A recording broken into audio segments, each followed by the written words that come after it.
Mes chers frères et sœurs en Christ, que Dieu vous bénisse abondamment et puissamment au nom de notre Seigneur et Sauveur Christ Jésus, le grand Seigneur qui est mort sur la croix il y a plus de 2000 ans à Golgotha sur le mont du Calvaire après avoir souffert une mort douloureuse, atroce.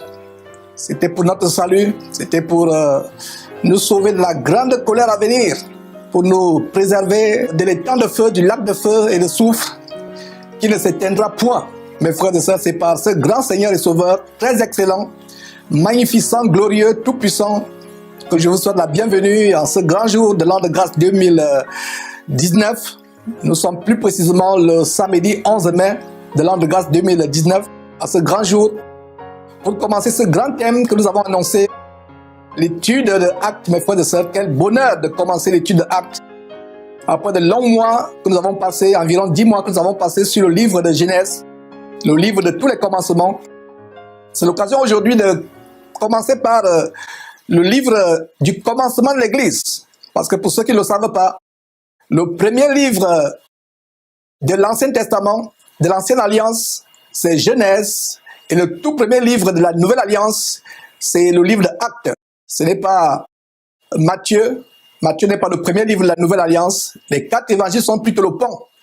Le pont entre l'Ancienne Alliance avec Moïse et la Nouvelle Alliance en Christ. Et ce pont, c'est Jésus-Christ qui nous a fait traverser cette alliance, non seulement à nous, mais à son époque aux Juifs. Il était le pont, il était la porte pour aller au ciel. Il est toujours cette porte pour nous, non-juifs de naissance, qui sont parvenus dans cette fin de... La porte est disponible pour aller au ciel. Mes frères et sœurs, c'est par lui que je vous souhaite la bienvenue. Nous allons commencer ce grand thème. C'est une très, très grande joie, mes frères et sœurs. Enfin, nous pouvons commencer notre étude du livre d'Actes. Mais avant cela, comme vous le savez, quoi que ce soit que nous faisons en pensée, en parole ou en acte, nous faisons tout au nom de notre Seigneur et Sauveur Christ Jésus, en rendant par lui les actions de grâce à Dieu, son Père qui est pareillement notre Père. Donc mes frères, je vous prie de vous joindre à nous pour lever ces moments à Dieu. Mes sœurs, s'il vous plaît, ne prenez pas le risque, ne courez pas le risque de prier Dieu la tête non voilée, parce que sur la base de 1 Corinthiens chapitre 11, verset 5, la femme qui prie Dieu, la tête non voilée, déshonore au final Dieu, déshonore au final Dieu. De même, mes frères, ou tout homme qui suit cette émission actuellement, comme nous la commençons avec une prière, je vous en supplie, l'homme qui prie Dieu ayant une casquette sur la tête, un chapeau, une chéchia, peu importe, un béret, déshonore Dieu au final, sur la base de 1 Corinthiens chapitre 11, verset 4. Donc ces deux versets du chapitre 11 de 1 Corinthiens, le verset 4 et le verset 5, établissent le commandement de Dieu pour la femme qui doit se voiler la tête, se couvrir la tête avant de prier, et pour l'homme qui doit se décoiffer, n'avoir rien sur la tête quand il prie. Donc, prosternons-nous si vous le pouvez là où vous êtes, et rendons grâce à Dieu pour cette émission, et on va la commencer. Éternel Dieu, quel bonheur de venir encore proclamer la grandeur infinie, incommensurable de ta parole merveilleuse, ta parole sans pareil, inégalable. Nous te remercions, Seigneur Dieu, de ce que tu nous as conservé, le souffle de vie et la santé pour venir faire ce travail. Et à ceux de nos frères et sœurs qui sont malades, Seigneur, nous t'en supplions, aie pitié d'eux, chasse cette maladie qui les a attaqués, ou toute flèche qui a été envoyée par l'ennemi, ou par les démons, Seigneur Dieu, éloigne cette flèche, éloigne toute maladie, Seigneur Dieu, nous t'en supplions. Et que toute personne qui suit cet enseignement, Seigneur Dieu, soit, par ta grâce, délivrée, par ta grâce, guérie, non seulement physiquement, mais spirituellement, mentalement, Seigneur Dieu. Nous te rendons grâce pour toutes les connexions, pour tous les appareils, pour toute la grande préparation, Seigneur Dieu, derrière cette émission. Nous te rendons grâce infiniment pour la couverture avec laquelle tu enveloppes cette émission, la rendant invisible à l'ennemi, Seigneur Dieu, nous t'en supplions. Ne permets pas l'ennemi de perturber quoi que ce soit, même la moindre connexion, le moindre aspect de cette émission, Seigneur Dieu, ne permet pas, nous t'en supplions. Rends cette émission invisible, ainsi que ce studio, nous t'en supplions, ainsi que les endroits où tes enfants te reçoivent de par le monde actuellement. reçoivent cette parole qui vient de toi. Merci de ce que, Seigneur Dieu, tu vas ouvrir ma bouche comme tu l'as toujours fait, afin que je puisse dire non pas ce que mon intelligence voudrait dire, afin que je puisse dire non pas ce que les gens voudraient entendre, mais que je dise ce que toi-même tu as voulu en cet instant présent. Tu as voulu que je dise, afin que les gens reçoivent instruction, délivrance, enseignement, connaissance, réprimande, correction. Parce que tu as dit que toute écriture est inspirée de toi pour instruire, pour corriger, pour enseigner, pour instruire dans la justice, afin que tout homme ou toute femme soit parfait, complet et prêt pour le retour de notre Seigneur et Sauveur Christ Jésus. C'est par lui, Seigneur Dieu, que je t'ai prié. Amen. Nous commençons donc aujourd'hui, ce samedi 11 mai de l'an de grâce 2019, l'étude verset après verset de ce merveilleux livre de Actes des Apôtres. Donc, comme son titre l'indique, mes frères et sœurs, c'est le livre qui donne le récit des actions posées par les premiers disciples de Christ, de comment ils ont marché puissamment avec Dieu, comment Dieu agissait puissamment dans leur vie, faisait des miracles, des choses très grandes, des prodiges, comment ils ont impacté le monde au premier siècle. Et plus intéressant encore, c'est l'établissement de l'Église, d'abord à Jérusalem, et ensuite dans plusieurs autres régions de la terre. De même que Genèse était le livre du commencement de la vie sur terre, le livre d'Actes est le livre du commencement de l'Église de Christ sur terre. Allons donc dans Actes chapitre 1, mes frères. Tournons nos Bibles dans Actes chapitre 1. Notez, mes frères, ayons la mentalité bérienne qui consiste sur la base de Actes chapitre 17, verset 21, examinant la parole de Dieu pour voir si ce qu'on vous enseigne est exact. Alors, le verset 1 nous dit ceci. Théophile, j'ai parlé dans mon premier livre, et en passant noter pour vous qui prenez les notes, je vous encourage à prendre les notes. Théophile signifie bien-aimé de Dieu. Donc chaque fois que vous lisez Théophile, ça vient de Théos, Philos, Théos, Philos, Philos qui signifie l'amour, Théos, Dieu. Donc Théophile signifie bien-aimé de Dieu. J'ai lu le verset 1. Théophile, j'ai parlé dans mon premier livre de tout ce que Jésus a commencé à faire et d'enseigner dès le commencement. J'ai parlé. Qui a parlé? Quelle est la réponse à cette question? Qui a parlé? La personne qui écrit en disant « j'ai parlé ».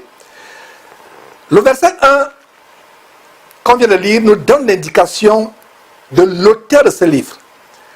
Il s'agit de Luc. Luc qui avait comme profession médecin. Luc était un médecin. Luc était l'auteur de l'un des 4 évangiles du Nouveau Testament, l'évangile de Luc. Luc fut un fidèle compagnon de Paul, un compagnon d'œuvre, de service, de combat de l'apôtre Paul, faisant chemin ensemble avec lui, comme Colossiens chapitre 4, verset 14 nous le montre. Donc il y a quelques versets, 3 versets, qui nous montrent comment Luc, médecin, était le compagnon de route, le compagnon de mission, le compagnon d'œuvre, de combat de Paul. En Colossiens chapitre 4, verset 14, 2 Timothée chapitre 4, verset 11, et Philémon, chapitre 1, chapitre unique de Philémon, verset 24.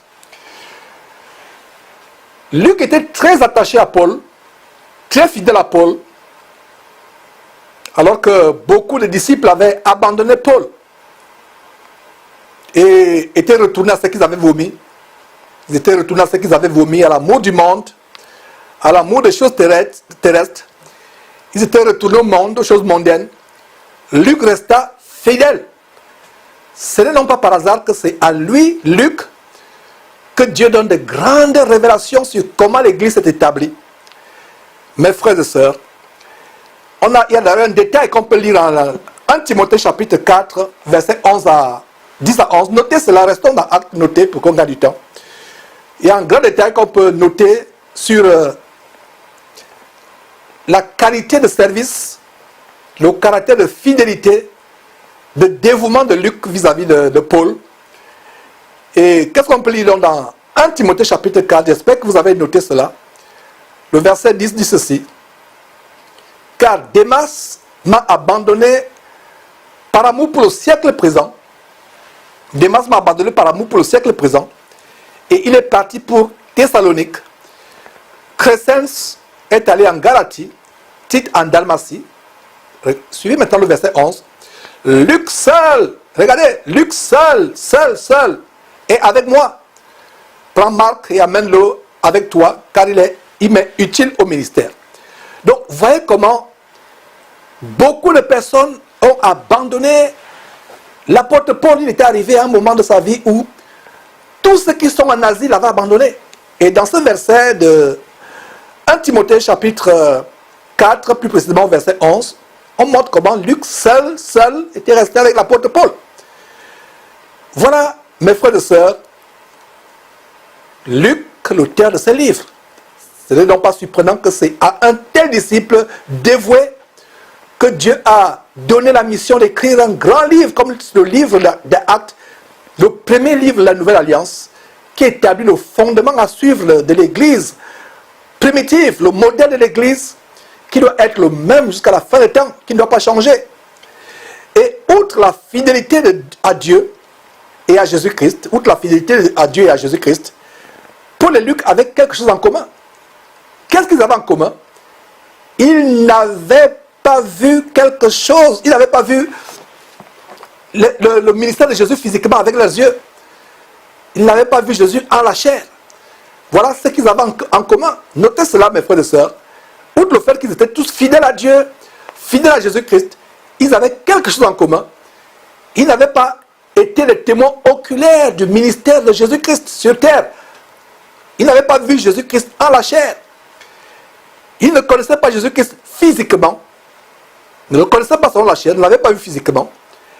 Ils sont devenus des disciples longtemps après, ou du moins bien de temps après la montée de Jésus au ciel. D'ailleurs, Luc précise cela dans l'introduction de son tout premier livre. Regardez au verset 1 qu'on a lu, il parle de son premier livre. Alors, dans ce premier livre qui est Luc chapitre, je ne sais pas si on peut tourner, mes frères et sœurs, à ce livre. Luc chapitre 1. On vous donne le temps d'aller à ce livre pour lire. On va revenir à Luc chapitre 1. Qu'est-ce qu'on voit? Verset 1 à 3.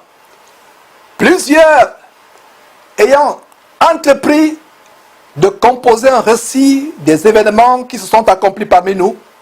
Verset 2. En suivant ce que nous ont transmis, ceux qui ont été les témoins oculaires. Ceux qui ont été les témoins oculaires. Donc Luc dit ici que lui n'a pas été au témoin oculaire. Donc il se base sur les récits des événements qui sont accomplis parmi les chrétiens.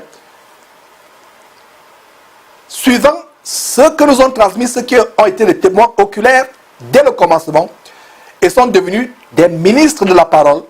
Verset 3. Il m'a aussi semblé bon, après avoir fait des recherches exactes sur toutes ces choses, depuis leur origine, de te les exposer par écrit d'une manière suivie.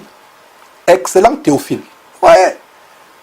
Voilà la preuve, mes frères et sœurs, que Luc est l'auteur de l'évangile de Luc et il est aussi l'auteur du livre des Actes. En passant, bien aimés frères et sœurs en Christ, avez-vous remarqué que le mot Théophile est celui qui est mentionné aussi en introduction au livre des Actes qu'on vient de lire, que je vous ai expliqué, qui signifie bien-aimé de Dieu. Lisons à nouveau Actes chapitre 1, mes frères et sœurs.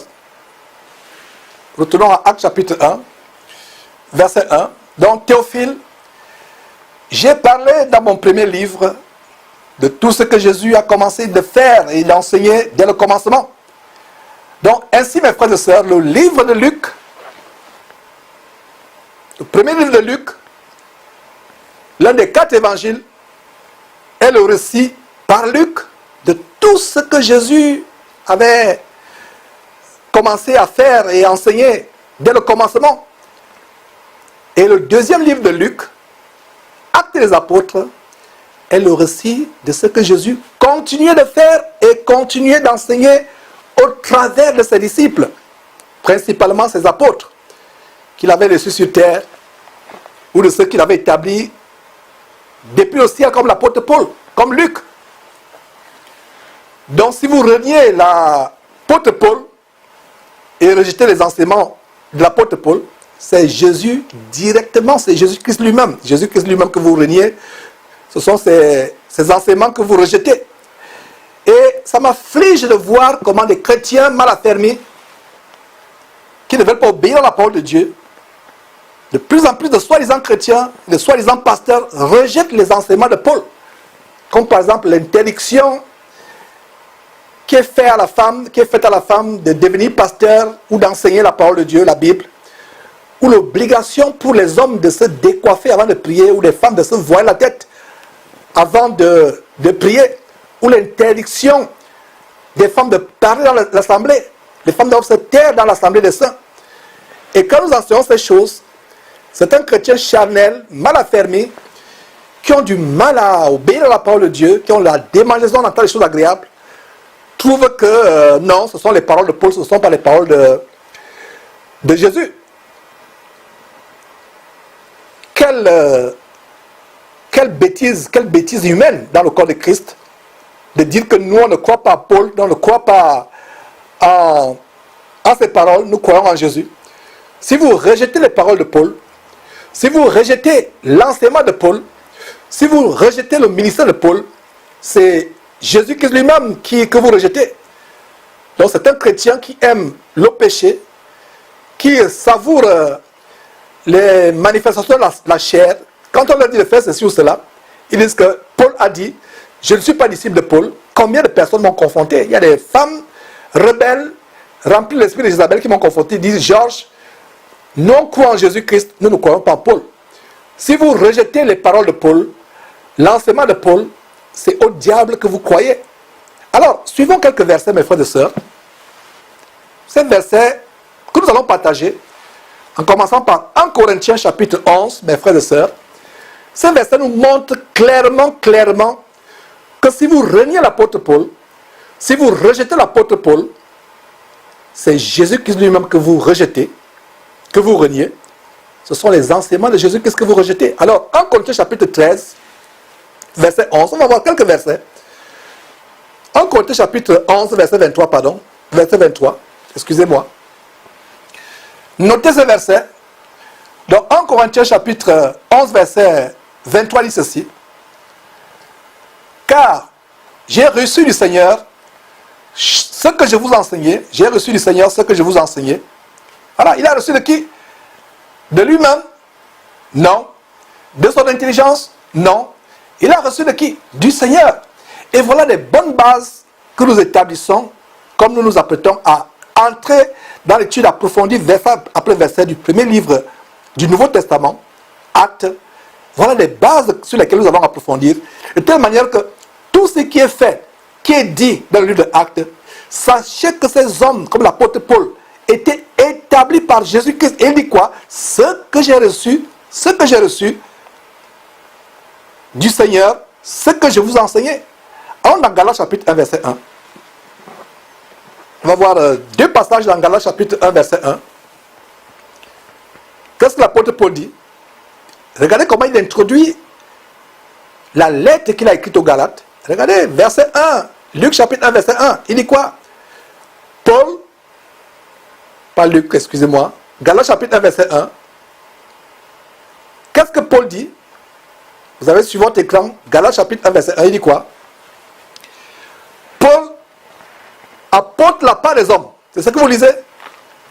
Paul, apôtre selon le diplôme décerné dans le grand séminaire évangélico-franc-maçonnique d'Oklahoma, de Robert Horrell, le père de l'évangile diabolique de la prospérité. C'est ça? Paul selon l'évangile reçu du séminaire Notre-Dame de Lyon. C'est ça? Paul selon l'ordination des hommes, c'est ça? Non.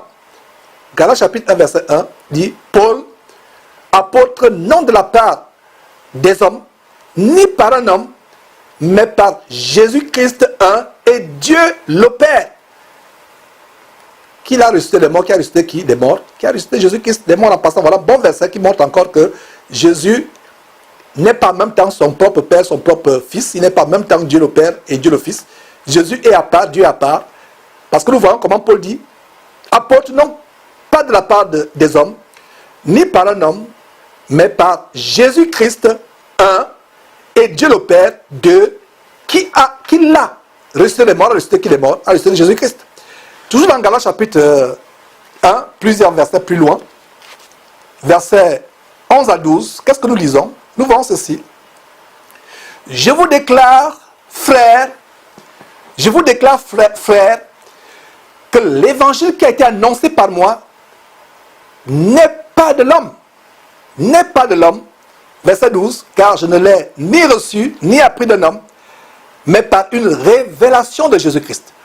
Par une révélation de Jésus-Christ. Mes frères et sœurs. Donc, toute personne qui me suit, comme je partage ce verset, qui a pensé un jour qu'il peut rejeter les paroles de Paul, rejeter les enseignements de Paul, qu'il se repente en écoutant ces paroles. En écoutant ces paroles. Éphésiens chapitre 3, verset 3, nous continuons à montrer les versets qui établissent le fait que l'apôtre Paul ne parlait pas de lui-même. Il n'a pas établi lui-même son ministère. De lui-même. Il ne s'est pas levé un jour pour dire que ok, je vais un peu imiter Pierre, je vais imiter... je vais voir enseigner un peu. Moi aussi, je vais aussi enseigner. Parce que pourquoi les gens les suivent? Pourquoi les gens ne me suivent pas moi? Il faut aussi que les gens me suivent. Donc moi aussi, je vais commencer à enseigner. Non. Ce n'est pas comme ça. Ce n'était pas sa motivation. Il a été établi par Jésus-Christ. Il a été appelé, mes frères et sœurs. Alors, qu'est-ce que nous voyons dans Éphésiens chapitre 3, verset 3? C'est par révélation que j'ai, moi Paul, c'est par révélation, pas par mon inspiration humaine, pas par mes pensées humaines, mais c'est par révélation que j'ai eu connaissance du mystère sur lequel je viens d'écrire en peu de mots. C'est par révélation, la révélation divine. Alors mes frères, continuons à Actes chapitre 9, acte qui fera l'objet de notre étude les mois, les quelques mois qui vont suivre. Lisons Actes chapitre 9, versets 15 à 16. Pendant que nous allons à ce chapitre 9 de Actes, je vous rappelle le background de l'histoire. Paul était un pharisien tellement zélé, docteur de la loi, un homme éminent dans le peuple. Parmi le peuple, très éminent, très influent. Il pensait faire du bien en persécutant les disciples de Jésus-Christ. Les chrétiens, à cette époque-là, avaient une peur de Paul. Ils s'enfermaient dans les maisons. Et Paul, avec le pouvoir qu'il avait reçu des chefs du peuple, entrait dans les maisons, dans les synagogues, là où les chrétiens pouvaient se camoufler, se cacher, les arrachait des maisons et les livrait. Les livrait aux chefs du peuple qui devaient les punir, les persécuter parce qu'ils avaient suivi Jésus-Christ. Alors, pendant qu'il persécutait Jésus-Christ, il était d'ailleurs sur la route de Damas. Il avait reçu des lettres pour aller persécuter, mettre sous les chaînes les chrétiens de Syrie. Pour ceux qui ne le savent pas, il allait à Damas. Damas est une ville de la Syrie, même jusqu'à aujourd'hui. Alors pendant qu'il y allait, il a été frappé par la lumière du Seigneur Jésus-Christ qui a resplendi sur son chemin. Il a été aveugle pendant 3 jours. Le Seigneur Jésus a envoyé Ananias, un chrétien affermi, très dévoué. Il a envoyé Ananias, mais Ananias avait peur. Ananias dit, mais Seigneur, comment vais-je aller vers cet homme qui persécute tes sœurs? Il a même cautionné la mort d'Étienne. Il a le sang d'Étienne sur ses mains. Comment vais-je aller vers cet homme? Donc, lisons ce qui se passe dans Actes chapitre 9. Quelle est la réponse du Seigneur Jésus-Christ à Ananias?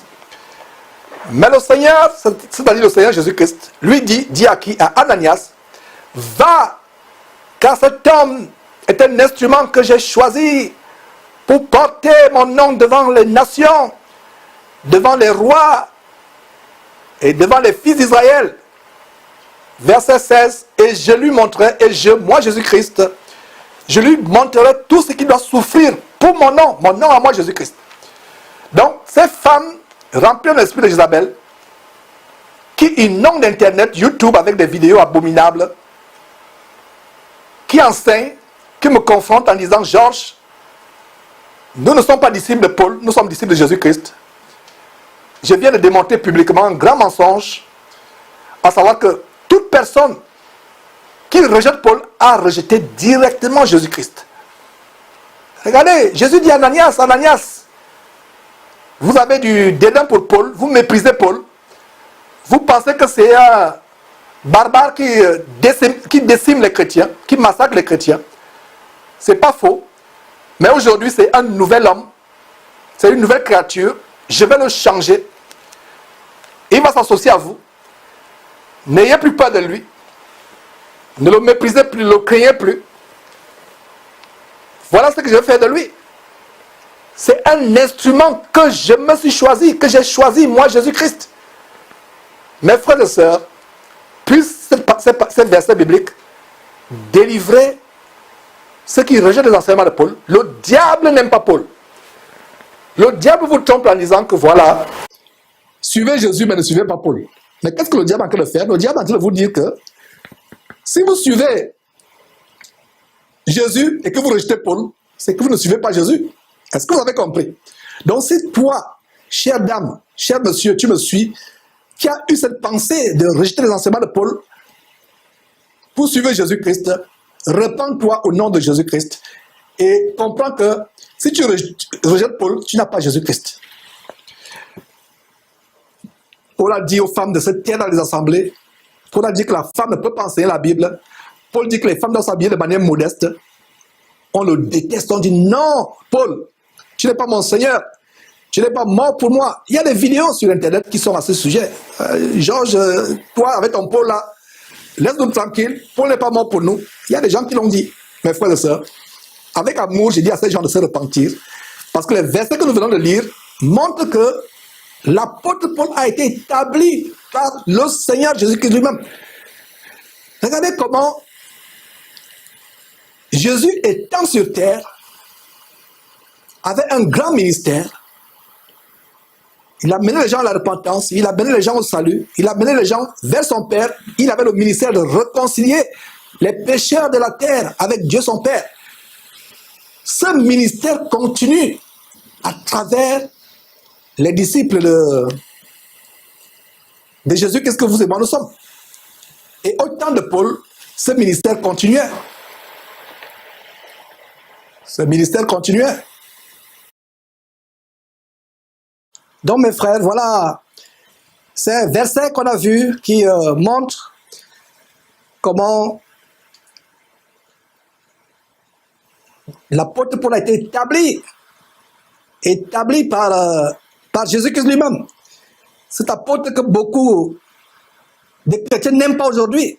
Et d'ailleurs, au temps de l'apôtre Paul, beaucoup ne l'aimaient pas, beaucoup l'avaient abandonné. Et en passant, j'ai donné 1 Timothée chapitre 4 à 10 pour montrer comment Démas avait abandonné Paul. C'est plutôt 2 Timothée chapitre 4, 2 pas 1 Timothée, mais 2 Timothée chapitre 4 verset 10 à 11 pour montrer comment Luc seul était resté avec Paul. Démas l'avait abandonné, beaucoup de gens l'avaient abandonné. Et cela nous montre comment, même aujourd'hui, ça ne date pas d'aujourd'hui, ces gens qui rejettent Paul, au temps de Paul, beaucoup de gens l'avaient rejeté. Quand vous vous élevez pour prêcher l'évangile de la repentance, l'évangile de renoncer au péché, de la haine du péché, le diable n'aime pas cet évangile. Certains chrétiens, entre guillemets, n'aiment pas cet évangile. Donc, revenons à ce que je disais.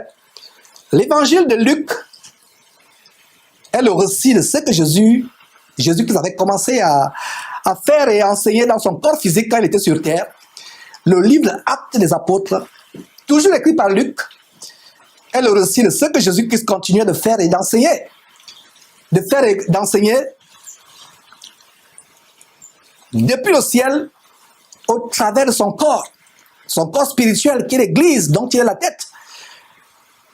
Notez les deux aspects de la pratique de Jésus-Christ. Notez très bien les deux aspects de la pratique de Jésus-Christ. Faire et enseigner. Regardez, il faisait et ensuite il enseignait. Jésus n'a pas commencé d'abord à enseigner et ensuite de faire. Bien au contraire, il a d'abord fait, se donnant comme un exemple, un modèle à suivre, et ensuite il a enseigné.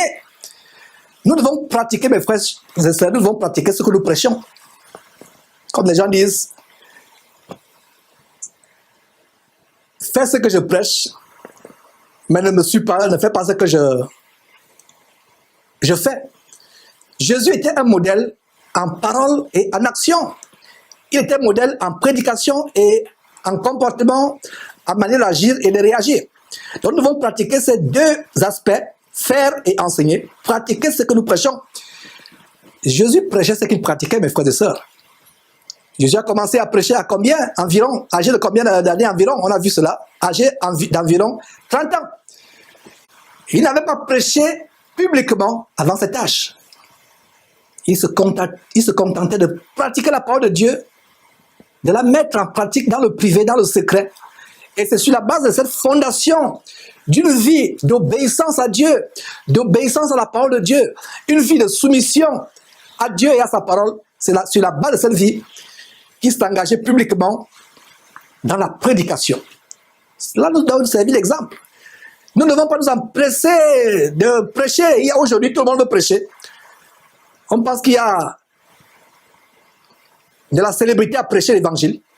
On pense qu'on peut devenir vedette à prêcher l'évangile. Mais frères et sœurs, si vous saviez le fardeau qu'il y a de prêcher l'évangile, les attaques qu'on a venant du diable, quand on prêche surtout le vrai évangile, vous ne vous empresserez plus à prêcher. Même le Saint-Esprit nous recommande en disant ceci, qu'il n'y ait pas parmi vous un grand nombre de personnes qui se mettent à enseigner, car nous serons jugés plus sévèrement.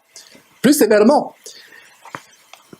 Et même dans le corps de Christ, Dieu ne recommande pas que quelqu'un qui s'occupe de perdre les brebis du Seigneur, de leur enseigner la parole de Dieu, soit nouveau converti. Il peut être enflé d'orgueil plus tard. Et la leçon que nous avons ici, c'est que Jésus a commencé à faire, regardez les deux mots. Quand Luc dit tout ce que le Seigneur Jésus-Christ a commencé à faire et à enseigner, il n'y a pas de hasard dans même le placement des mots. Le Saint-Esprit donne l'exactitude. Il nous montre comment Jésus-Christ a commencé à faire et à enseigner. L'enseignement vient après la pratique de la parole de Dieu. Nous devons nous-mêmes commencer à la pratiquer par une vie d'obéissance, de soumission à Dieu avant d'enseigner. Alors, relisons le verset 1. À nouveau, regardez, rien que le verset 1 nous montre des grandes vérités. Dans Actes chapitre 1, verset 1, Théophile, qui signifie bien-aimé de Dieu, j'ai parlé dans mon premier livre de tout ce que Jésus a commencé de faire et d'enseigner dès le commencement. Verset 2, jusqu'au jour où il fut enlevé au ciel, après avoir donné ses ordres par le Saint-Esprit aux apôtres qu'il avait choisis. Il y a une grande révélation dans ce verset 2. Même Jésus-Christ étant sur terre, opérait par la puissance du Saint-Esprit. Il opérait, il faisait tout par la puissance du Saint-Esprit. Verset 3. Après qu'il eut souffert, il leur apparut vivant. Dans son corps ressuscité, il leur apparut vivant. Il avait un merveilleux corps, un corps qui ne pouvait plus être retenu par les obstacles physiques, par les éléments de la nature, un corps qui ne pouvait plus être affecté, atteint ou détruit par les éléments de la nature. Il ne pouvait plus être brûlé. Il ne pouvait pas éprouver la faim, la soif. Ce corps pouvait passer à travers les murs. Et c'est le même corps que nous aurons. Nous devons languir après ce corps, le merveilleux corps de Jésus-Christ. Dans son corps ressuscité, il est apparu vivant en leur donnant plusieurs preuves.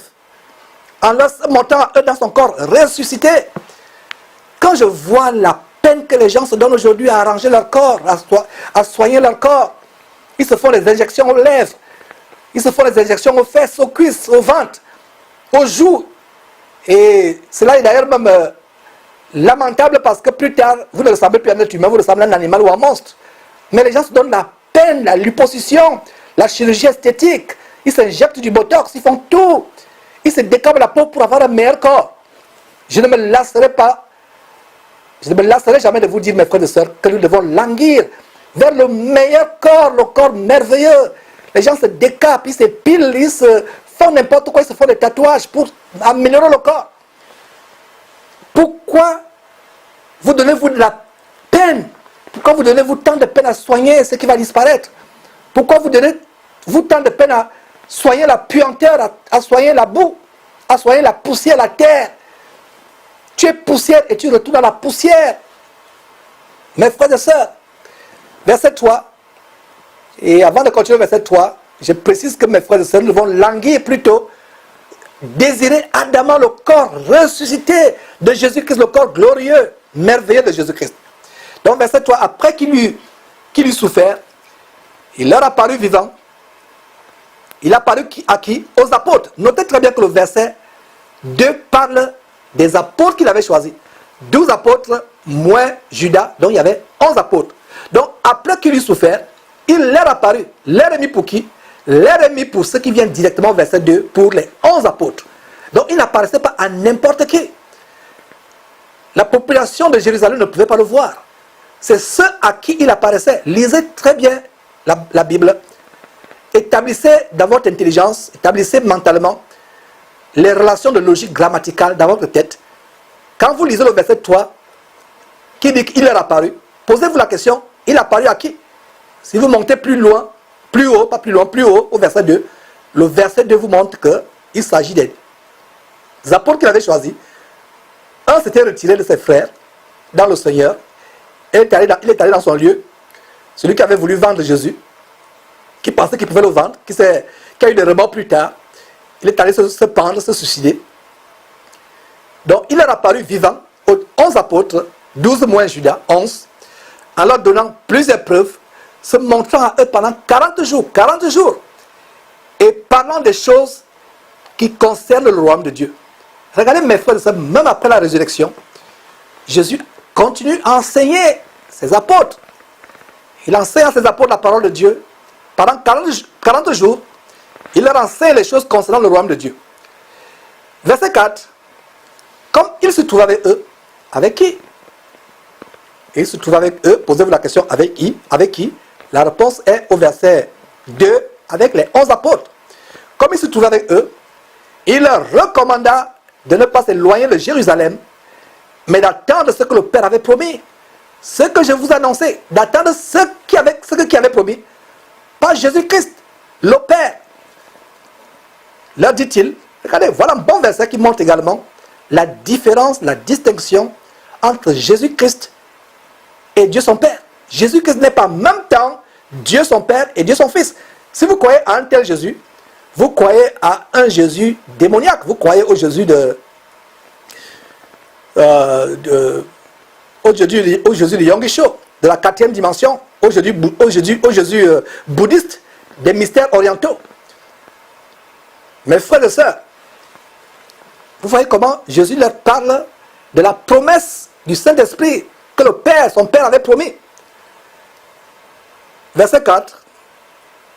À nouveau, comme il se trouvait avec eux, il leur recommanda de ne pas s'éloigner de Jérusalem, mais d'attendre ce que le Père avait promis.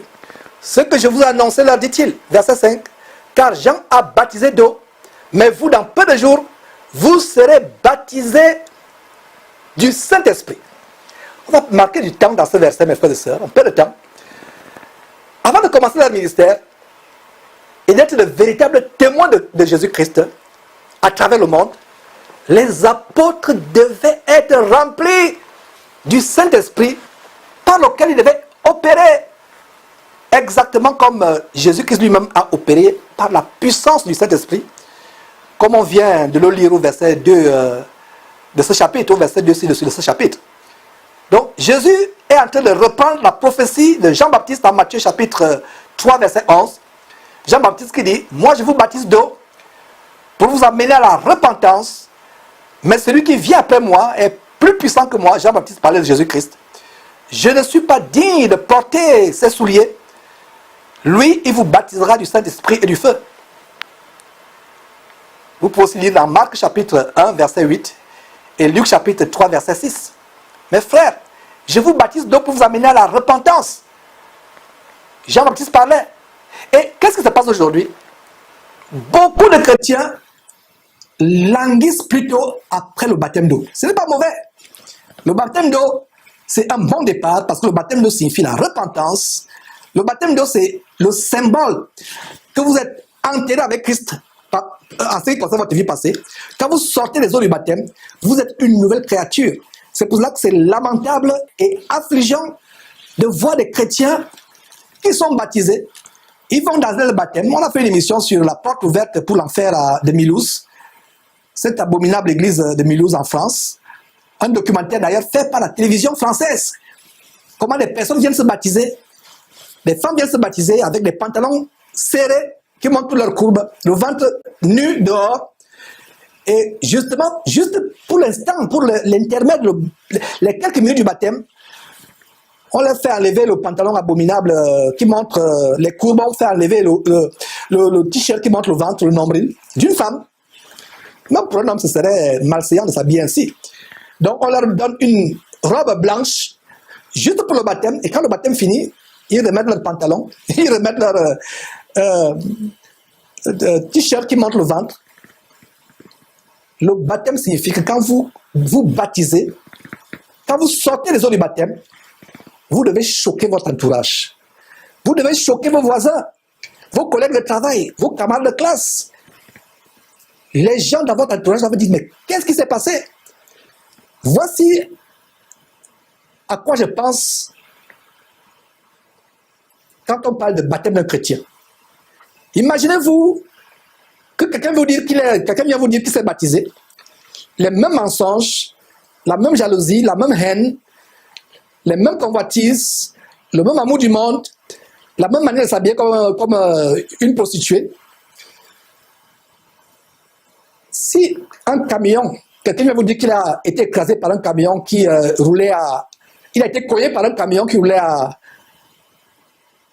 1000 km à l'heure, vous lui demandez, le camion t'a vraiment cogné? Tu lui dis oui, le camion m'a cogné. Il n'y a même pas eu de gratinure. D'abord, le fait qu'il vienne vous le dire, c'est un problème. C'est un problème. Alors, si quelqu'un dit qu'il a été baptisé, il n'y a pas de changement. Ça veut dire qu'il ne s'est pas baptisé véritablement. Ce n'est pas mauvais de désirer le baptême d'eau. Le baptême d'eau, c'est le signe de la repentance. Et quand nous baptisons, ça veut dire que nous regrettons notre passé. On regrette amèrement notre passé. C'est le symbole de la repentance. Beaucoup de chrétiens aujourd'hui ont tout simplement fait un rituel. Ils ne sont pas baptisés. Il y a des gens qui me disent, Georges, on veut être baptisé. Et parmi ceux qui disent, Georges, on veut être baptisé, quand vous discernez, il n'y a pas de changement de vie. Il n'y a pas de désir de devenir une nouvelle personne. Il n'y a pas de désir de vivre la repentance. Et c'est un problème. Et je l'exhorte, mes frères et sœurs, afin que nous sachions que la décision de se baptiser est tellement importante. Avant de se baptiser, nous devons prendre cette décision au sérieux. On ne se baptise pas 2 fois, 3 fois, sauf si vous avez été baptisé par une femme, parce qu'une femme ne peut pas baptiser qui que ce soit. Sauf si vous avez été baptisé par un faux pasteur, vous découvrez par la suite que c'est quelqu'un qui adore plutôt la Shekinah, ou les sirènes des eaux, ou les esprits impurs, ou il est allé chercher sa magie au Nigeria, ou dans la forêt d'Ankoli au Bénin, le vaudou. Si vous découvrez cela, vous devez vous repentir, demander pardon à Dieu pour votre ignorance, pour votre manque de discernement, et chercher à vous rebaptiser. Mais si quelqu'un se baptise véritablement en Christ, il n'aura plus à se rebaptiser une deuxième fois. Pour ceux qui sont baptisés comme les catholiques qui se baptisent en se mettant quelques gouttes d'eau sur le front, vous devez reprendre votre baptême. Parce que ce n'est pas un baptême cela. Le baptême est important. Ce n'est pas mauvais de désirer le baptême. Mais ce qui m'afflige, c'est que beaucoup de chrétiens avec qui je suis en contact recherchent seulement le baptême d'eau. Ils recherchent le baptême d'eau seulement. Excusez-moi. Ils recherchent le baptême d'eau et ils ne pensent même pas au baptême du Saint-Esprit.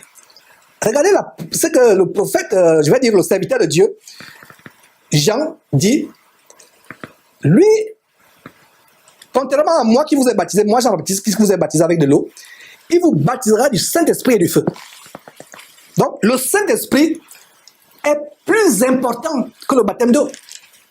Recherchez le baptême du Saint-Esprit. Recherchez-le.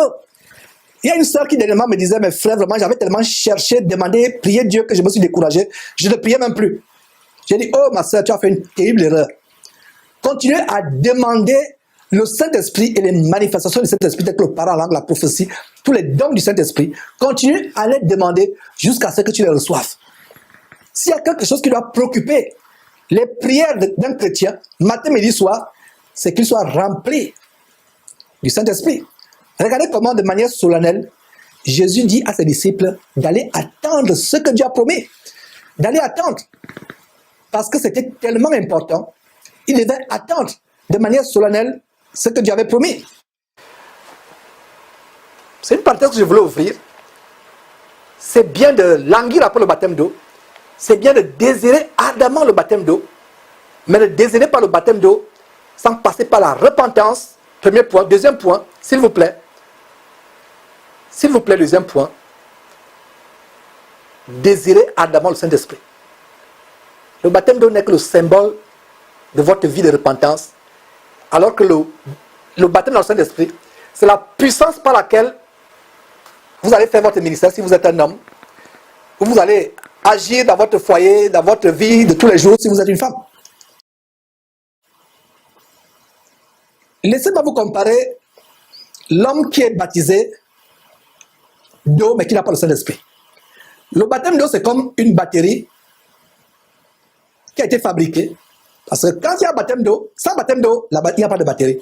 Donc le baptême d'eau est comme la carapace de la batterie. Et le baptême du Saint-Esprit est comme la puissance qu'on met dans cette batterie par les éléments qui font cette puissance et décrits dans la batterie. Donc, beaucoup de chrétiens baptisés sans le Saint-Esprit, baptisés d'eau tout simplement, mais qui n'ont pas le Saint-Esprit, sont comme une batterie vide, qui n'a rien, qui n'a pas de puissance énergétique, de puissance électrique à l'intérieur. À quoi vous sert d'avoir une batterie si vous n'avez pas de puissance? Vous êtes baptisé d'eau, c'est bien, la batterie est là, mais la batterie n'est pas chargée. La batterie n'a pas les éléments de l'énergie. La batterie n'a pas le potentiel électrique à l'intérieur. Est-ce une batterie qui peut fonctionner? Pouvez-vous aller loin avec cette batterie? Peut-elle même faire démarrer la voiture? Voilà comment beaucoup de chrétiens n'arrivent pas à démarrer dans leur vie chrétienne. Parce que bien qu'étant baptisés d'eau, ayant une batterie, mais cette batterie n'a rien à l'intérieur. Alors, après le baptême d'eau, mes frères et sœurs, rendez grâce d'abord à Dieu de ce qui vous a permis d'être baptisé d'eau, d'avoir cette batterie. Mais une batterie sans énergie, sans électricité à l'intérieur, ne sert à rien. Il n'y a pas de lumière dans votre vie. Il n'y a pas de mouvement d'action, d'engagement dans votre vie. Votre marche en Christ ne bouge même pas. Vous faites le surplace pendant des années. Bien qu'il y ait cette batterie, qui est le baptême, mais c'est une carapace que vous avez tout simplement.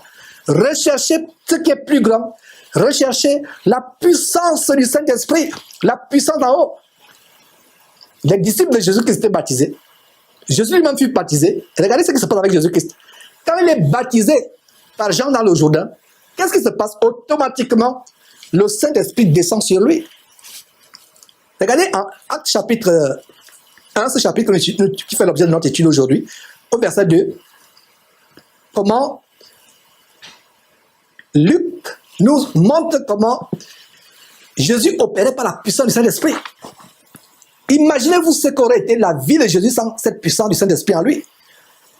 La vie de beaucoup de chrétiens, la marche en Christ de beaucoup de chrétiens, est sans fruit, est stérile, sans puissance, parce qu'il n'y a pas le Saint-Esprit. J'espère que ces paroles que je donne, des paroles d'encouragement, vont vous booster, vont vous galvaniser, vont vous motiver à rechercher le baptême du Saint-Esprit. Le baptême du Saint-Esprit. Mes frères et sœurs, le baptême d'eau n'est pas mauvais, mais le baptême du Saint-Esprit est meilleur encore. Le baptême d'eau fait de vous quelqu'un qui a une carapace, une batterie qui n'est pas chargée. Le baptême du Saint-Esprit fait de vous quelqu'un qui a la batterie, mais cette batterie est chargée. Il peut s'éclairer dans l'obscurité et avoir le discernement qu'il y a un serpent qui marche là parce qu'il y a l'éclairage du fait de cette batterie. Beaucoup de chrétiens nés de nouveau ne peuvent pas discerner les faux pasteurs, ne peuvent pas discerner les doctrines des démons, parce que dans leur vie, il n'y a pas cet esprit de Dieu, cette puissance là-haut, qui nous permet d'opérer des manifestations telles que parler en langue, telles que discerner les faux pasteurs, discerner les démons. Il y a les gens qui disent que Georges, tu vois le diable partout. Je rends grâce à Dieu de ceux que je vois le diable partout. Parce que par la grâce de Dieu, j'ai le Saint-Esprit qui me fait avoir les yeux ouverts. Vous avez une batterie, c'est bien. Vous êtes né de nouveau, c'est bien. Mais sans la puissance du Saint-Esprit, cette batterie ne peut pas vous donner l'éclairage dans votre vie.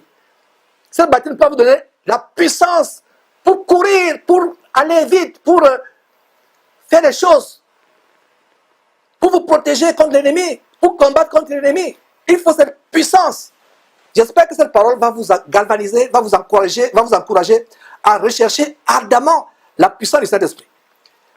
Alors, mes frères et sœurs, verset 5, car Jean a baptisé d'eau, mais vous, dans peu de jours, vous serez baptisés du Saint-Esprit.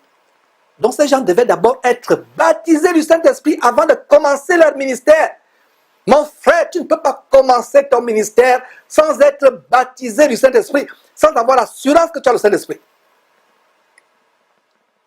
Donc, Jésus leur recommande, comme nous voyons ici, de ne pas s'éloigner de Jérusalem, mais d'attendre ce que le Père avait promis. Ils devaient attendre. Est-ce qu'il n'y avait pas un grand besoin spirituel à Jérusalem à l'époque? Il y avait un grand besoin. Est-ce qu'il n'y avait pas des âmes qui mouraient chaque jour? Parce qu'il n'y avait personne pour leur prêcher la repentance par Jésus-Christ. Bien sûr, mais malgré cela, Jésus leur dit d'attendre. Même s'il y avait un besoin spirituel, une soif spirituelle à Jérusalem à ce temps-là, même si les gens mouraient à Jérusalem, Jésus leur dit d'attendre. Il fallait que les apôtres attendent le temps de Dieu, le feu vert de Dieu. Cela me rappelle une conversation, je crois par WhatsApp, que j'ai eue avec une sœur en Christ de l'Afrique de l'Ouest, qui me disait, frère Georges, je sais qu'une femme ne peut pas enseigner, je sais que la femme ne doit pas enseigner, mais je dois évangéliser, je suis obligé d'évangéliser, car il y a des gens dans mon village, dans ma région, dans les villages avoisinants, qui ont soif de l'évangile, mais il n'y a personne, il n'y a aucun homme pour évangéliser, alors je dois évangéliser. Mes frères et sœurs, quand Dieu dit d'attendre, vous ne pouvez pas, les gens du monde dans cet adage, on ne peut pas être plus royaliste que le roi. Dieu se soucie de son église mieux que nous-mêmes. Mieux que nous-mêmes. Il y a un temps pour tout. Beaucoup de chrétiens bien de foi font des choses par émotion, selon la chair. Et l'église a besoin d'aide, on accourt.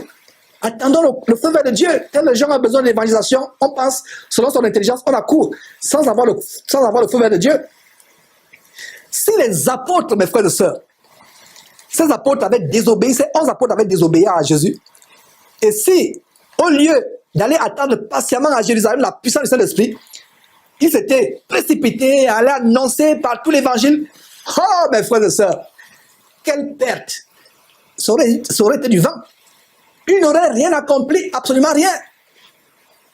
Absolument rien. Et pire encore, bien pire encore, ils auraient raté l'infinie grandeur de la puissance de Dieu qui devait survenir sur eux le jour de la Pentecôte.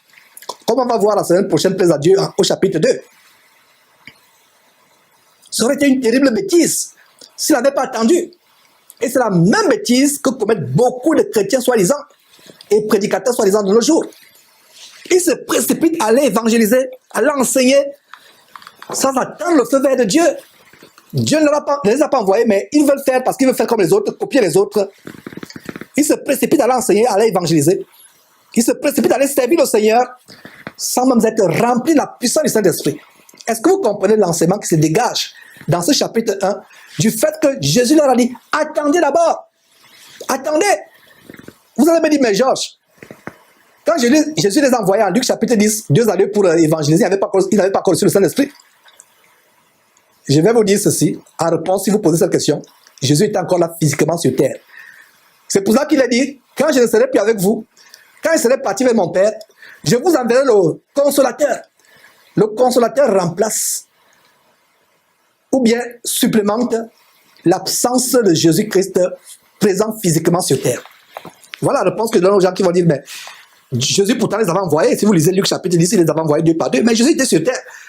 Jésus n'étant plus sur terre, il a dit, n'allez pas, je ne suis plus avec vous, je m'en vais vers mon Père. Ne vous empressez pas. Ne prenez pas le risque d'aller évangéliser sans attendre la promesse. de Dieu qui viendra dans quelques jours. Allez attendre. Il n'a même pas dit le jour exact. Il n'a pas dit le jour exact. Il a seulement dit dans peu de jours.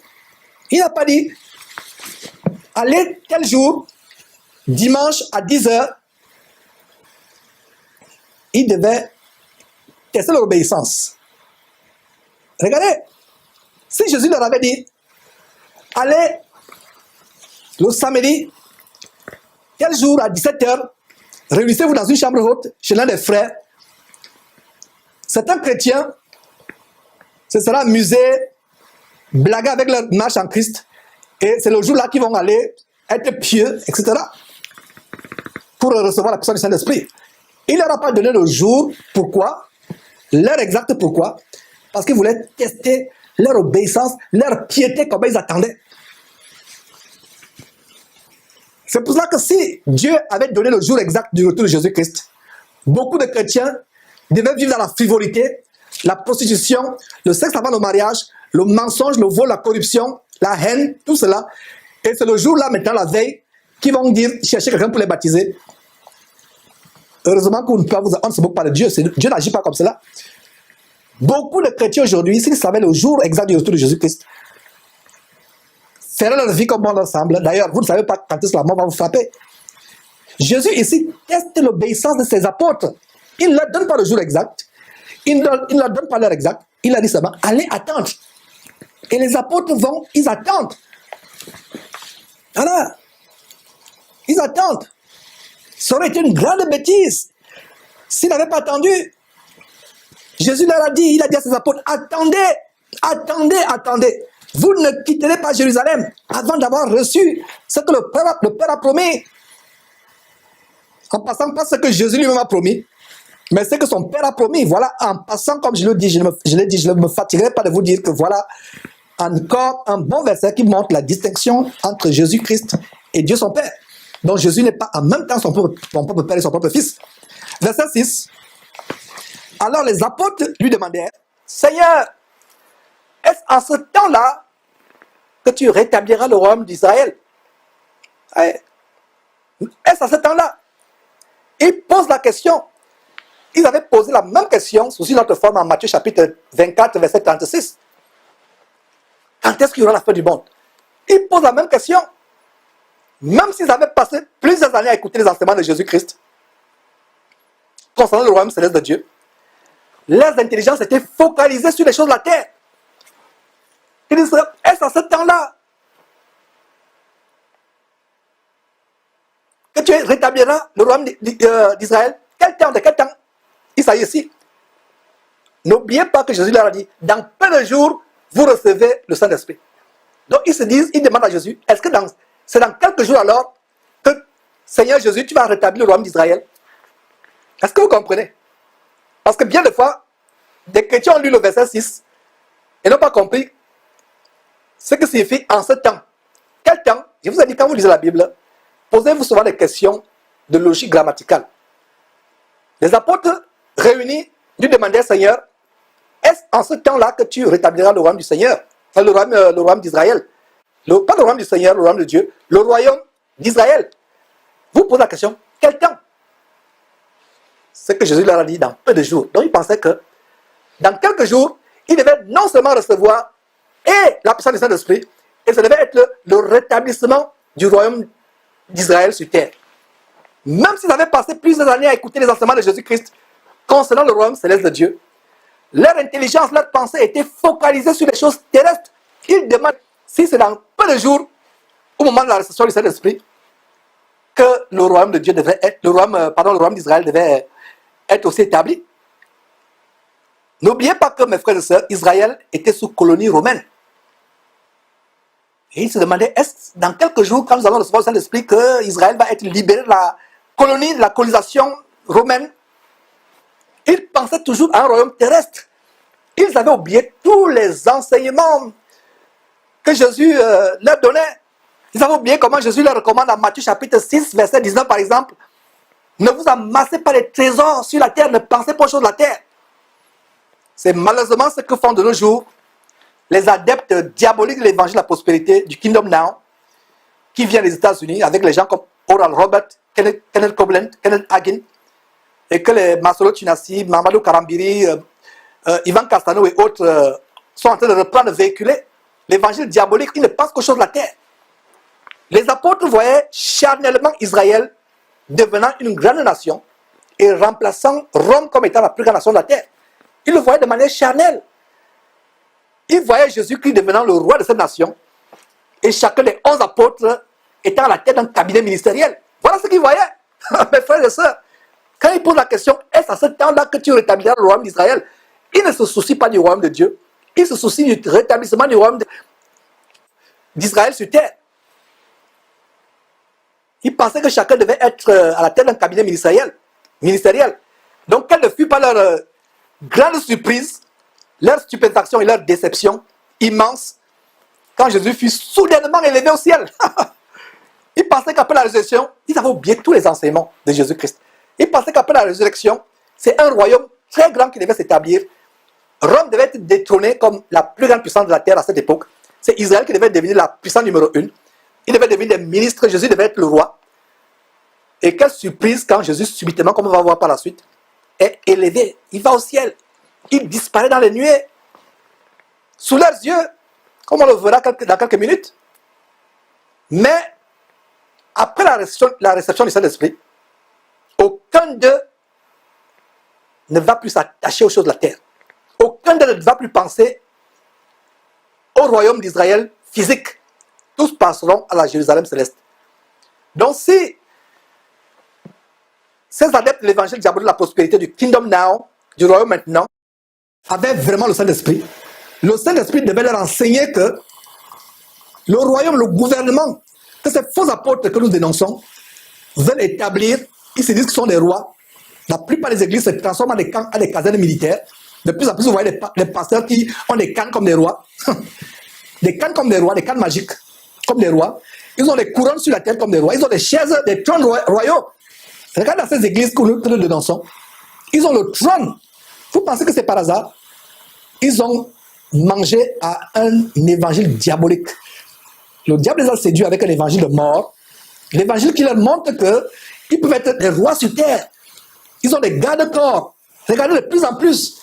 Ces pasteurs qui ont des garde-corps, qui ont des limousines, qui ont des motards, des cortèges présidentiels avec sirènes. Des motards avec sirènes. Des garde-corps, des chevaux. Ou même le tapis rouge. Il y a des limousines avec plaque d'immatriculation et en leur nom. Ils n'ont pas le Saint-Esprit. La Bible parle de ces hommes sensuels n'ayant pas le Saint-Esprit. Les disciples de Jésus-Christ, avant la réception du Saint-Esprit, pensaient charnellement. Sans le Saint-Esprit, vous allez penser charnellement. Vous allez voir les choses de manière charnelle. Mais une fois que le Saint-Esprit descend sur vous, le Saint-Esprit va commencer à vous enseigner des choses. Vous ne verrez plus les choses charnellement. Voilà la preuve que quelqu'un a la puissance du Saint-Esprit dans sa vie. Mais ces pasteurs qui se font conduire, se font porter. Ce pasteur Eddie Long qui est mort de sida du côté d'Atlanta qu'on a dénoncé. Et il est mort de sida après avoir abusé des petits garçons dans le bureau de son abomination à Atlanta qu'il appelle Église. Après ce scandale, vous voyez comment les gens les lèvent sur un fauteuil, un trône royal. 4 personnes soulèvent le fauteuil royal, on le balade dans la salle et on crie « Voici votre roi !» Vous voyez, de plus en plus, ces pasteurs prêchent, il faut d'abord qu'on soulève sa chaise. Ils ont des trônes à part. Ils ont des cortèges présidentiels. C'est un autre évangile, mes frères et sœurs.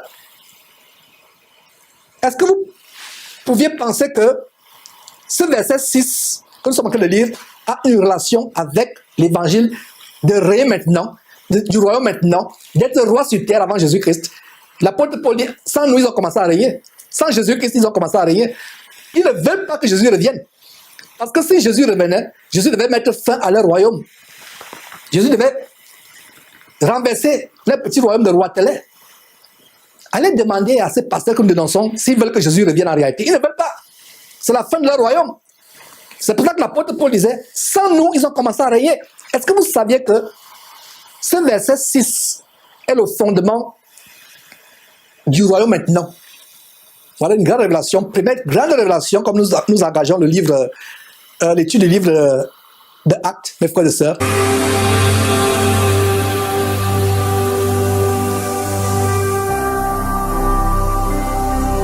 Jésus-Christ TV, vous connaîtrez la vérité et la vérité vous affranchira. Mes frères et sœurs, regardez le verset 6. Exactement ce qui se passe aujourd'hui. Les apôtres, ils n'étaient pas encore remplis du Saint-Esprit. Ils se focalisent sur le royaume terrestre d'Israël, sur la royauté d'Israël. Ils avaient carrément oublié ce que Jésus leur a enseigné. Il n'y a rien de nouveau sous le soleil. Près de 2000 ans après, les chrétiens, soi-disant aujourd'hui, pseudo-chrétiens, se focalisent sur le royaume terrestre. C'est pour cela que ces pasteurs ont les gardes-corps avec des fusils comme les présidents. Ils sont sur tapis rouge, ils se font porter, ils ont des trônes spéciaux sur lesquels personne d'autre ne peut s'asseoir. Quand vous voyez dans leur synagogue de Satan, qu'ils appellent l'église, il y a des places en plastique, en bois ou en fer. Eux, ils ont le trône bien décoré. Il y a d'autres qui mettent des cordons en or ou en fil cramoisi comme à Hollywood. Ils entourent le podium, l'autel avec des cordons en fil cramoisi ou en pourpre pour que les autres... Il faut la séparation. Alors que nous sommes tous frères. Ils veulent être comme des rois. Voilà comment, au verset 6 de Actes chapitre 1, sur votre écran, les apôtres de Jésus ont failli céder à l'évangile diabolique de la prospérité. Vous pensez que c'est par hasard? Verset 6, il demande à Jésus, est-ce dans quelques jours, quand le Saint-Esprit descendra sur nous, que tu vas aussi rétablir le royaume, pas de Dieu, mais le royaume d'Israël. Il se souciait du rétablissement du royaume d'Israël. Israël était sous colonie romaine. Ils avaient marre d'être sous la domination de César et de ses gouverneurs. Pilate et autres, Hérode, n'était qu'un sbire de Rome. Donc ils voulaient se débarrasser de la domination romaine. Alors ils pensent que le royaume devait être physique. Mon frère, ma soeur, si tu as été séduit par l'évangile de Karambiri, Castanou, Masolo, Tunasi, Alf Lukao, Guy Vincent Kodia qui se fait porter comme des rois, qui ont des limousines, qui ont des garde-corps. Si vous avez été séduit par cet évangile, voilà comment les apôtres ont failli être séduits par cet évangile. Mais après le jour de la Pentecôte, ils vont être changés parce qu'ils ont reçu la puissance du Saint-Esprit qui va ouvrir leurs yeux, qui va leur montrer comment ils s'égaraient dans ils allaient s'égarer dans une voie diabolique. Ouais. Ils voyaient charnellement Israël devenant une grande nation, détrônant Rome. Mais après la réception du Saint-Esprit, personne d'eux ne pensait plus aux choses de la terre. Quelle leçon à tirer à ce niveau, mes frères et sœurs? Quelle leçon à tirer? Cela nous montre que nous pouvons abondamment lire la Bible, nous pouvons abondamment écouter les enseignements bibliques, mais si on n'est pas guidé par le Saint-Esprit, notre intelligence continuera à être focalisée sur les choses de la terre, sur les choses charnelles, terrestres. Nos pensées interpréteront toujours tout ce que Jésus a enseigné de manière mondaine, en relation aux choses de la terre, en relation avec les avantages matériels terrestres.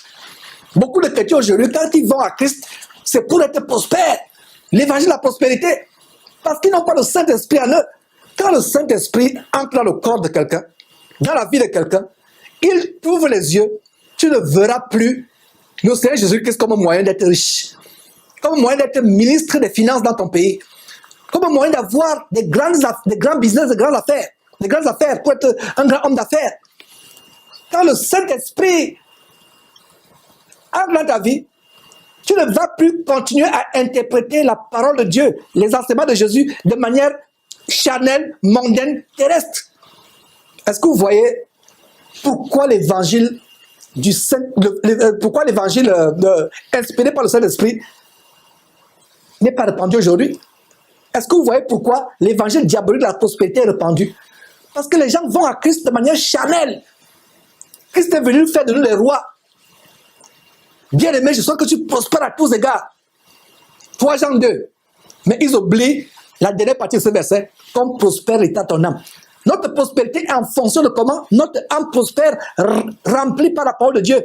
Une âme transformée, renouvelée, qui ne pense plus aux mauvaises choses, qui n'a plus les soupçons dans le cœur, qui n'a plus les mauvaises pensées, les pensées de haine, de meurtre dans le cœur. Une âme renouvelée. Voilà la leçon à tirer. Je reprends cette leçon pour vous qui prenez les notes. La grande leçon, sur la base du verset 6, ils sont devant Jésus-Christ. Jésus-Christ est en train de leur parler. Ils pensent que Jésus sera le roi dans quelques jours. Le royaume d'Israël va s'établir. Ils auront la tête des cabinets ministériels. Je reprends mes frères et sœurs pour vous qui prenez les notes. Je vous encourage à prendre les notes. Le verset 6 nous montre que quelqu'un peut avoir abondamment d'enseignements bibliques. Ils étaient abondamment enseignés par Jésus-Christ. Quelqu'un peut abondamment lire la Bible, écouter les enseignements bibliques.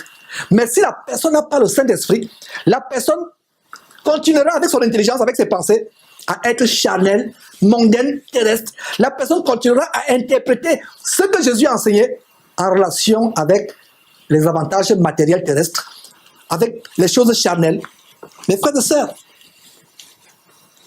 mais regardez comment Jésus corrige cela, corrige cette interprétation charnelle, terrestre, d'une promesse de Dieu, que ces apôtres ont d'une promesse de Dieu. Regardez comment Jésus corrige l'interprétation charnelle que ces apôtres ont d'une promesse de Dieu, avec le verset 7 suivant. Verset 7. Il, Jésus, leur répondit, « Ce n'est pas à vous de connaître les temps ou les moments que le Père a fixés de sa propre autorité. Ce n'est pas à vous de connaître les temps ou les moments que le Père a fixés de sa propre autorité. » Voici un autre bon verset qui montre que Jésus n'est pas même dans son propre Père et son propre Fils. Il est Fils de Dieu, soumis à Dieu, séparé de Dieu. Donc Jésus n'est pas même dans son propre Père et son propre Fils. Donc, mettons ce verset 7 de Actes chapitre 1, côte à côte avec Matthieu chapitre 24, verset 36. La même question, avant la mort sur la croix, avant la résurrection, ils ont posé la question, à quel moment il y aura la fin du monde? Qu'est-ce que Jésus leur répond à Matthieu chapitre 24, verset 36? Pour ce qui est du jour ou de l'heure, c'est-à-dire la fin du monde, personne ne sait, ni les anges dans les cieux, ni le Fils, mais le Père seul. Le Père seul. Donc ainsi, Jésus lui-même ne savait pas à quel moment exact la fin du monde devait avoir lieu. On a fait des émissions en septembre, je ne sais pas quelle année, je ne sais pas si c'était 2015, je crois que c'était septembre 2015. Il y avait toute une vague de révélations comme quoi la fin du monde devait avoir lieu en septembre 2015. Cela m'a affligé. Il y a même des personnes, des bien-aimés frères, qui sont passés derrière Jésus-Christ TV, qui ont fait des émissions avec nous par le passé, qui ont mordu à cette maison-là. Il y a même 2 parmi eux qui sont partis voir leur employeur, leur patron, dire que patron, dans quelques jours, Jésus revient, c'est la fin du monde, je ne travaillerai plus, je vais m'en aller au ciel. D'autres ont même écrit des lettres à leurs parents, dit que papa, maman, je m'en vais au ciel, Jésus revient dans quelques jours. Septembre est passé, Jésus n'est pas revenu. Il y avait un gourou qui vendait même les livres. Jésus revient dans quelques jours, mais il faut vendre les livres. Pour savoir comment Jésus va faire, comment il va venir dans quelques jours, acheter ses livres. Lui, il savait que Jésus ne revenait pas. Mais même les personnes, au moins 2 personnes qui sont passées Jésus-Christ TV, les 2 ont dit à leur patron, Jésus revient dans quelques jours, patron, je démissionne. Je vais attendre Jésus avec ma famille. Il y a une sœur qui était anciennement pasteur ou pastrice qui s'est repentie, qui a été séduite. J'ai confronté la sœur. Pendant des jours et des jours, j'ai dit, sœur, c'est avec les larmes que je confrontais la sœur. Comment peux-tu être envoûté par cet évangile diabolique de comment Jésus viendra en septembre, fin septembre, enlever l'église? Ça m'a affligé. Et quand le mois de septembre est fini, le mois d'octobre a commencé 2015, ces gourous viennent dire que non, on a fait l'erreur dans les calculs. On continue à calculer, on va vous donner les résultats prochainement. Attendez les prochains résultats. Et entre-temps, ces personnes avaient déjà dit à leur patron, Jésus revient dans quelques jours. Est-ce qu'ils vont encore retourner dire à leur patron, patron, on s'est trompé? réengage-nous, réembauche-nous. J'imagine ces patrons leur disant, nous n'engageons pas des services dans notre entreprise, nous n'engageons pas des fous dans une entreprise. Allez, ne revenez plus jamais ici, sinon je vais appeler la sécurité ou la police.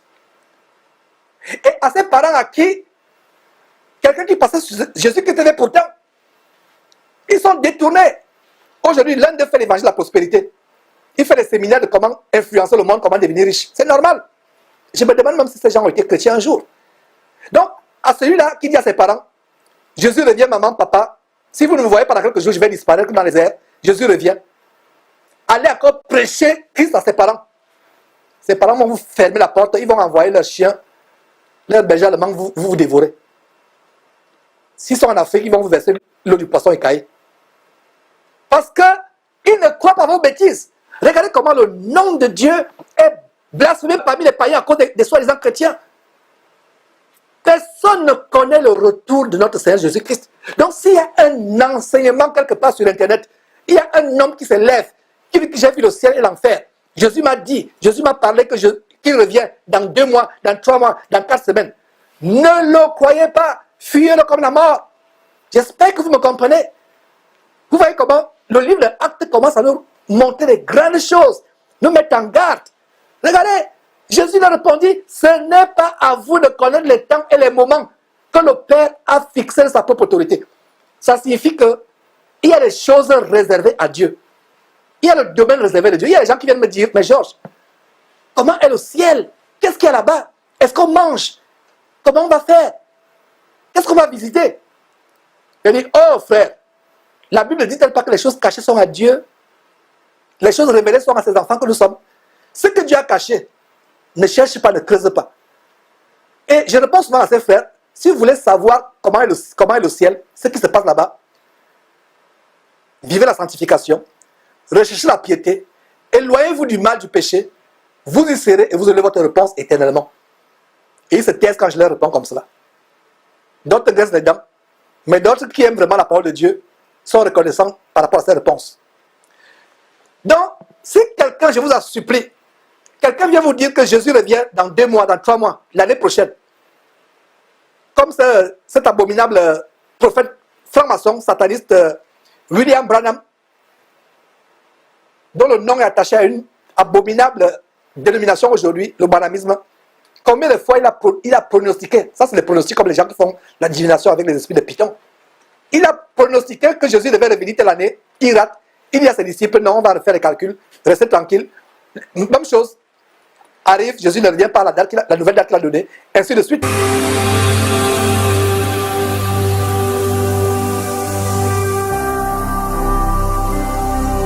Jésus-Christ TV, vous connaîtrez la vérité et la vérité vous affranchira. Il a répondu, ce n'est pas à vous de connaître les temps et les moments. Personne ne connaît. Personne ne connaît le temps. Je vous en supplie, lisez beaucoup la Bible. Lisez la parole de Dieu, personne ne vous trompera. La séduction et la tromperie viennent du fait que les gens n'examinent pas les Écritures. Ils courent à tout vent de doctrine. Le verset 8 dit, mais vous recevrez une puissance, le Saint-Esprit survenant sur vous, et vous serez mes témoins à Jérusalem, dans toute la Judée, dans la Samarie et jusqu'aux extrémités de la terre. On va voir comment cela va se passer plus adieu la semaine prochaine, au chapitre 2, avec tous les détails. Verset 9. Après avoir dit cela, il fut élevé, il fut surpris. Il pensait que Jésus a été ressuscité, qu'il ne pourra plus mourir. Ils auront un roi immortel terrestre. Israël devait être la meilleure, plus grande nation de la terre, plus que Rome. Après avoir dit cela, il fut élevé pendant qu'il le regardait. Et une nuée le déroba à leurs yeux. Le déroba à leurs yeux. Verset 10. Et comme ils avaient les regards fixés vers le ciel, pendant qu'ils s'en allaient, voici 2 hommes vêtus de blanc leur apparurent et dirent, hommes galiléens, pourquoi vous arrêtez-vous à regarder le ciel? Ils étaient stupéfaits. Ils regardaient fixement le ciel en disant, mais le Seigneur Jésus avec qui on parlait, on attendait notre roi. Où est-il? Il est ressuscité des morts. On pensait qu'il devait vivre avec nous sur terre éternellement. Où est-il? Pourtant, le Seigneur Jésus leur avait enseigné ces choses. Il leur avait enseigné ces choses. Et comme ils avaient les regards fixés vers le ciel, pendant qu'ils s'en allaient, voici deux hommes vêtus de blanc leur apparurent. J'imagine des anges de Dieu. Et leur dire, verset 11, hommes galiléens, pourquoi vous arrêtez-vous à regarder au ciel? Ce Jésus qui a été enlevé au ciel du milieu de vous, viendra de la même manière que vous l'avez vu allant au ciel.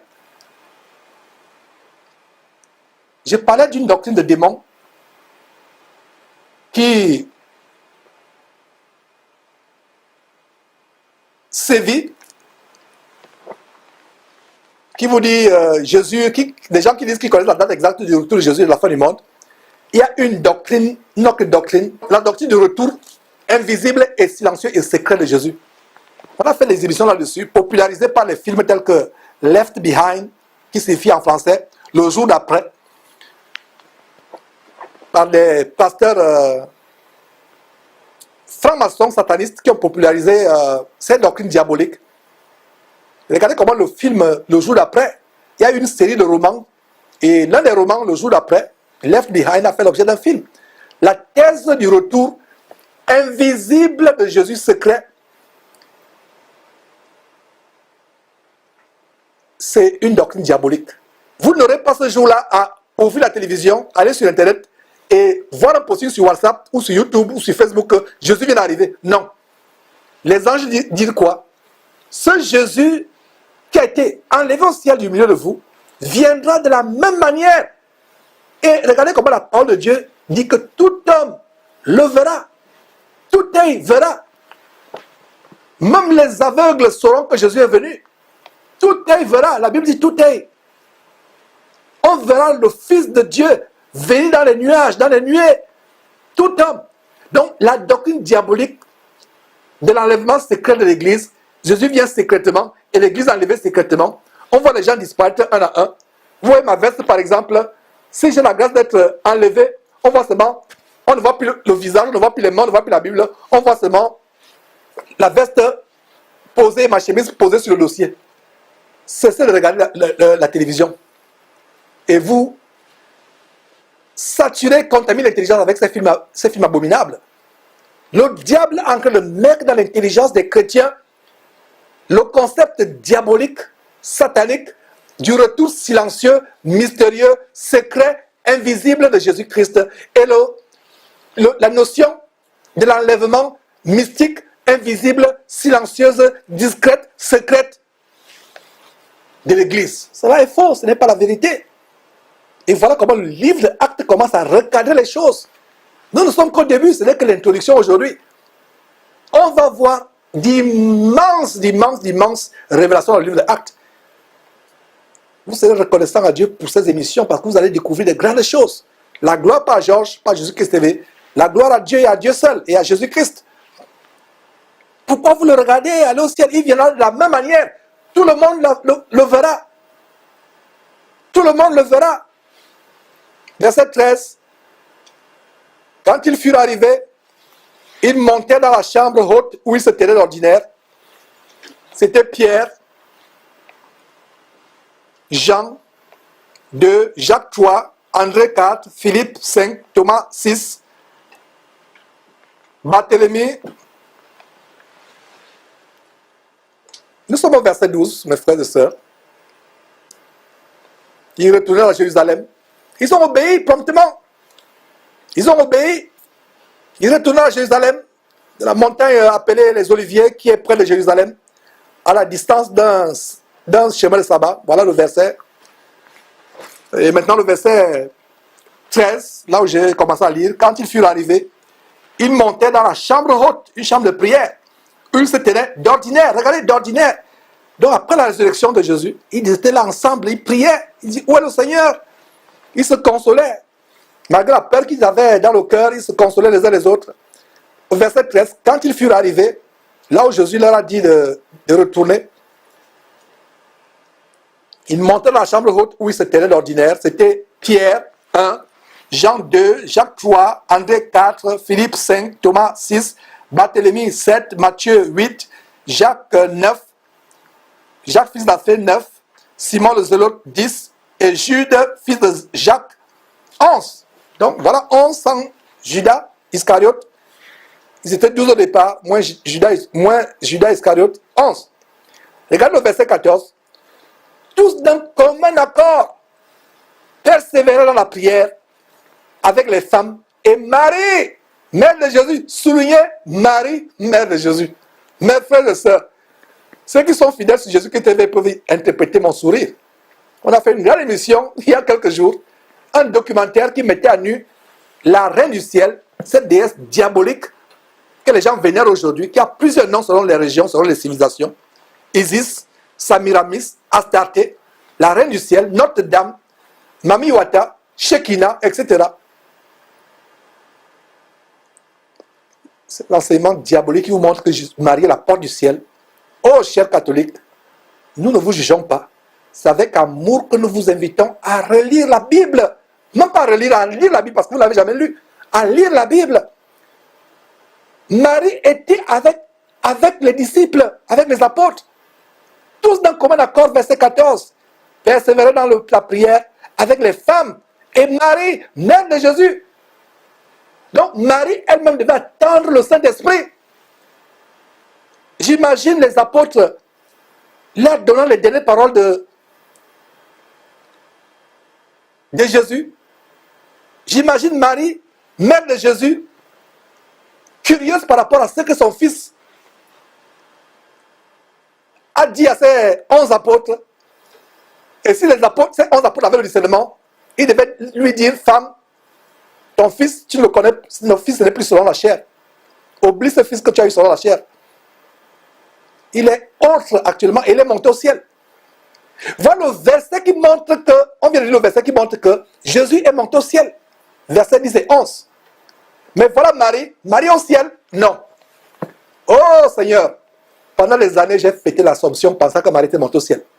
Je n'avais jamais lu ce verset qui disait qu'après la résurrection, alors que Jésus est monté au ciel, Marie se réunissait avec les disciples, les apôtres, dans la chambre haute, attendant elle aussi le Saint-Esprit. Dans quelle Bible est-il écrit que Marie est montée au ciel? Je n'avais jamais lu ce verset. Si j'avais lu ce verset, 13, qui dit que Marie, mère de Jésus, se rassemblait avec d'autres femmes, avec les apôtres de Jésus, j'aurais abandonné la mariologie plus tard dans laquelle je me suis vautré pendant des années. J'aurais abandonné la mariologie pendant des années. Je n'aurais jamais été mariologue dans ma vie. On avait des statues de Marie dans la maison. On s'agenouillait devant Marie. On était devenus des maristes ou des mariologues ou des mariens. Marie n'a jamais eu de disciple dans la Bible. Marie était une sainte femme. Une sainte femme, une femme sainte, vertueuse.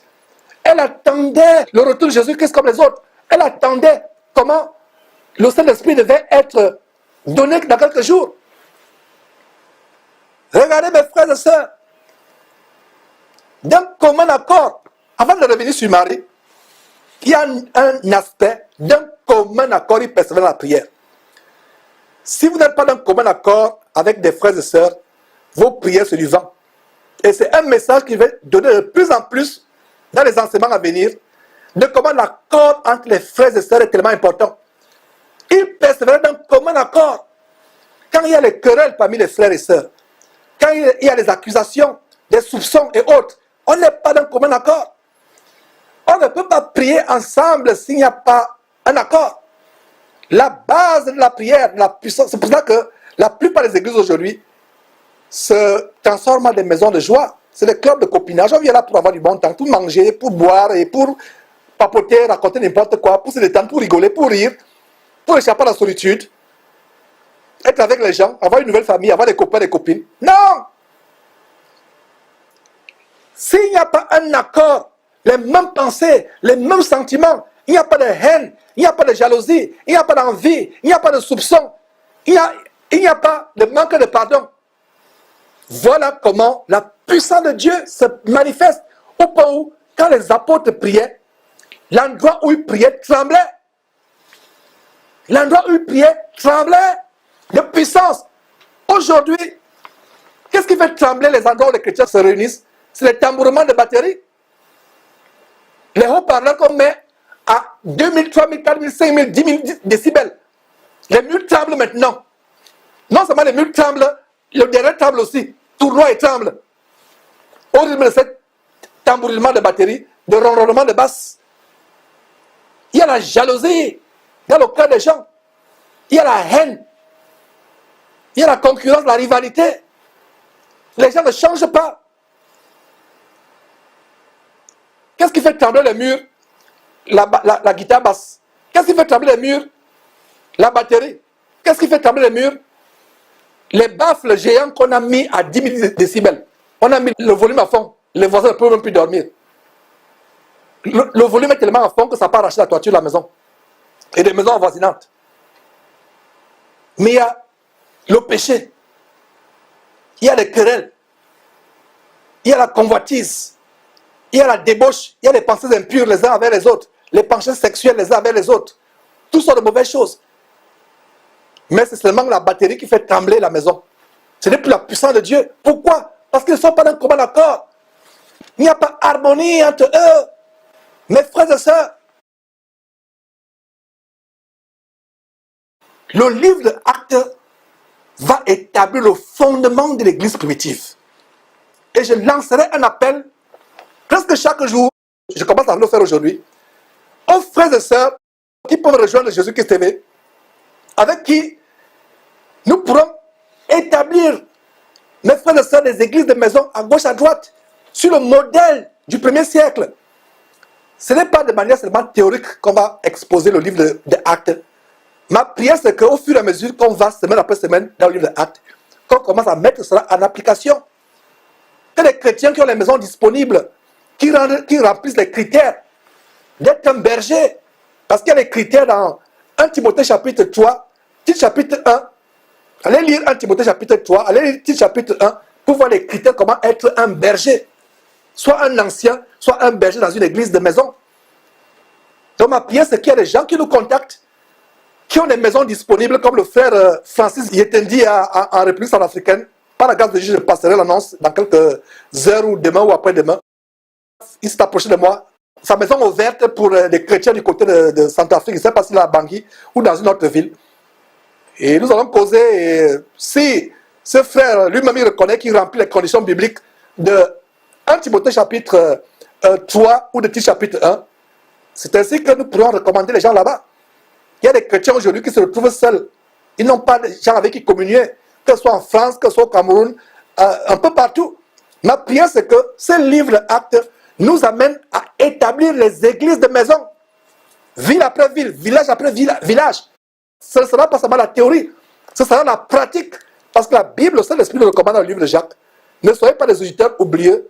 Vous venez chaque jour écouter la parole de Dieu. Ça entre d'une oreille, ça sort de l'autre. On ne met pas en pratique. La parole de Dieu est faite pour être mise en pratique.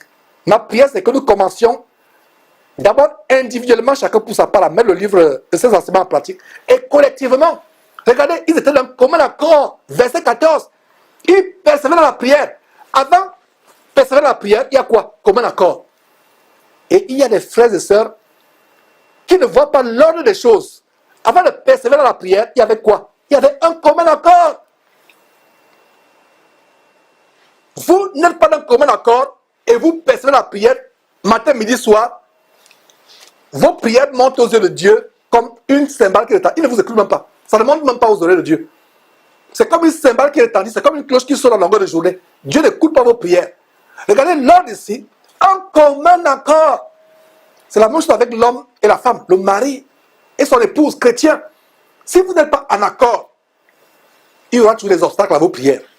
Dans une église, si les frères et sœurs ne sont pas en harmonie, dans l'amour, dans les mêmes pensées, les pensées d'amour, de pardon, il n'y a pas de puissance dans cette église-là.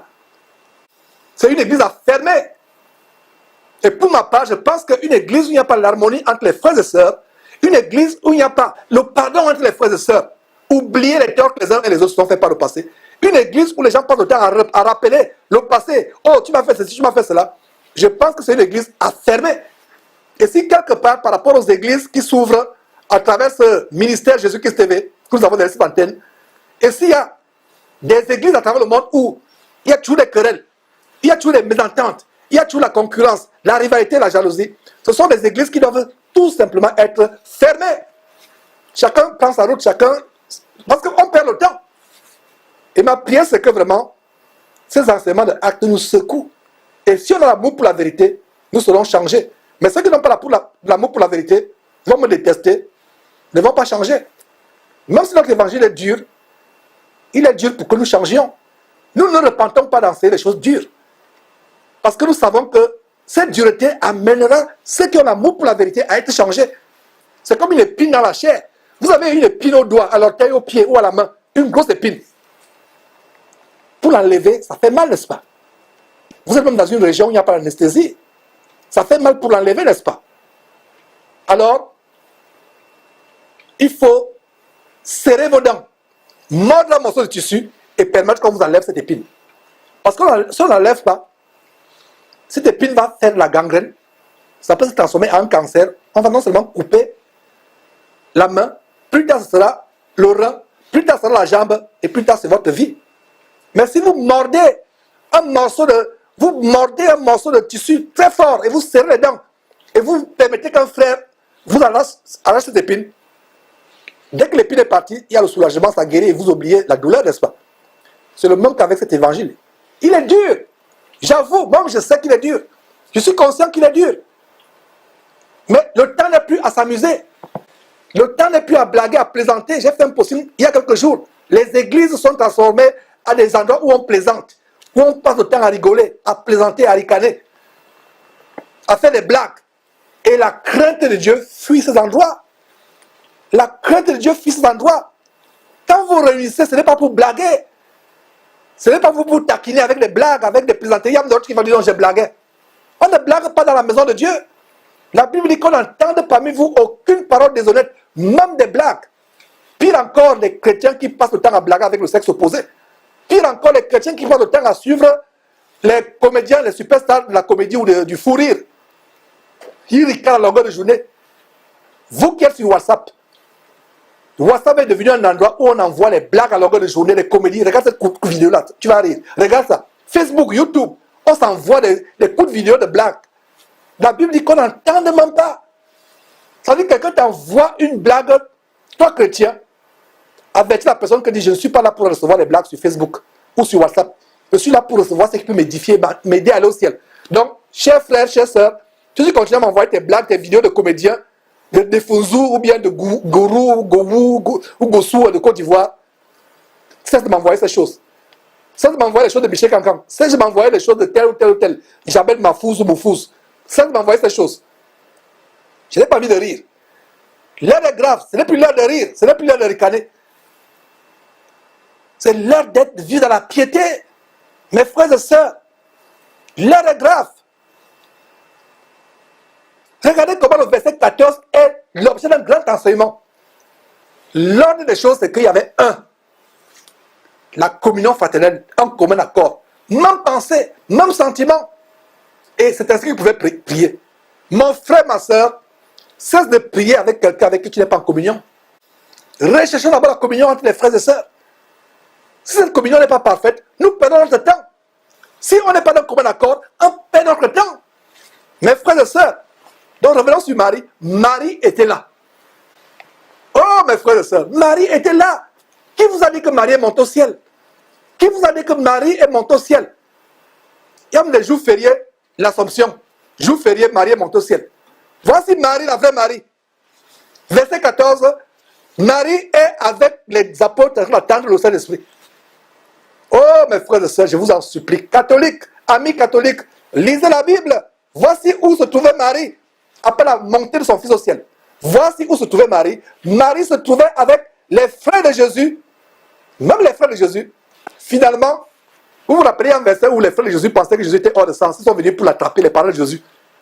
Ils sont venus pour l'attraper, qu'il est hors de sens.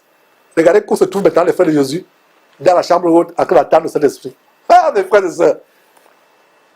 Ils ont compris finalement que leur frère Jésus, leur grand frère, leur frère aîné, était dans la vérité, était un envoyé de Dieu, était le Fils de Dieu envoyé pour sauver le monde.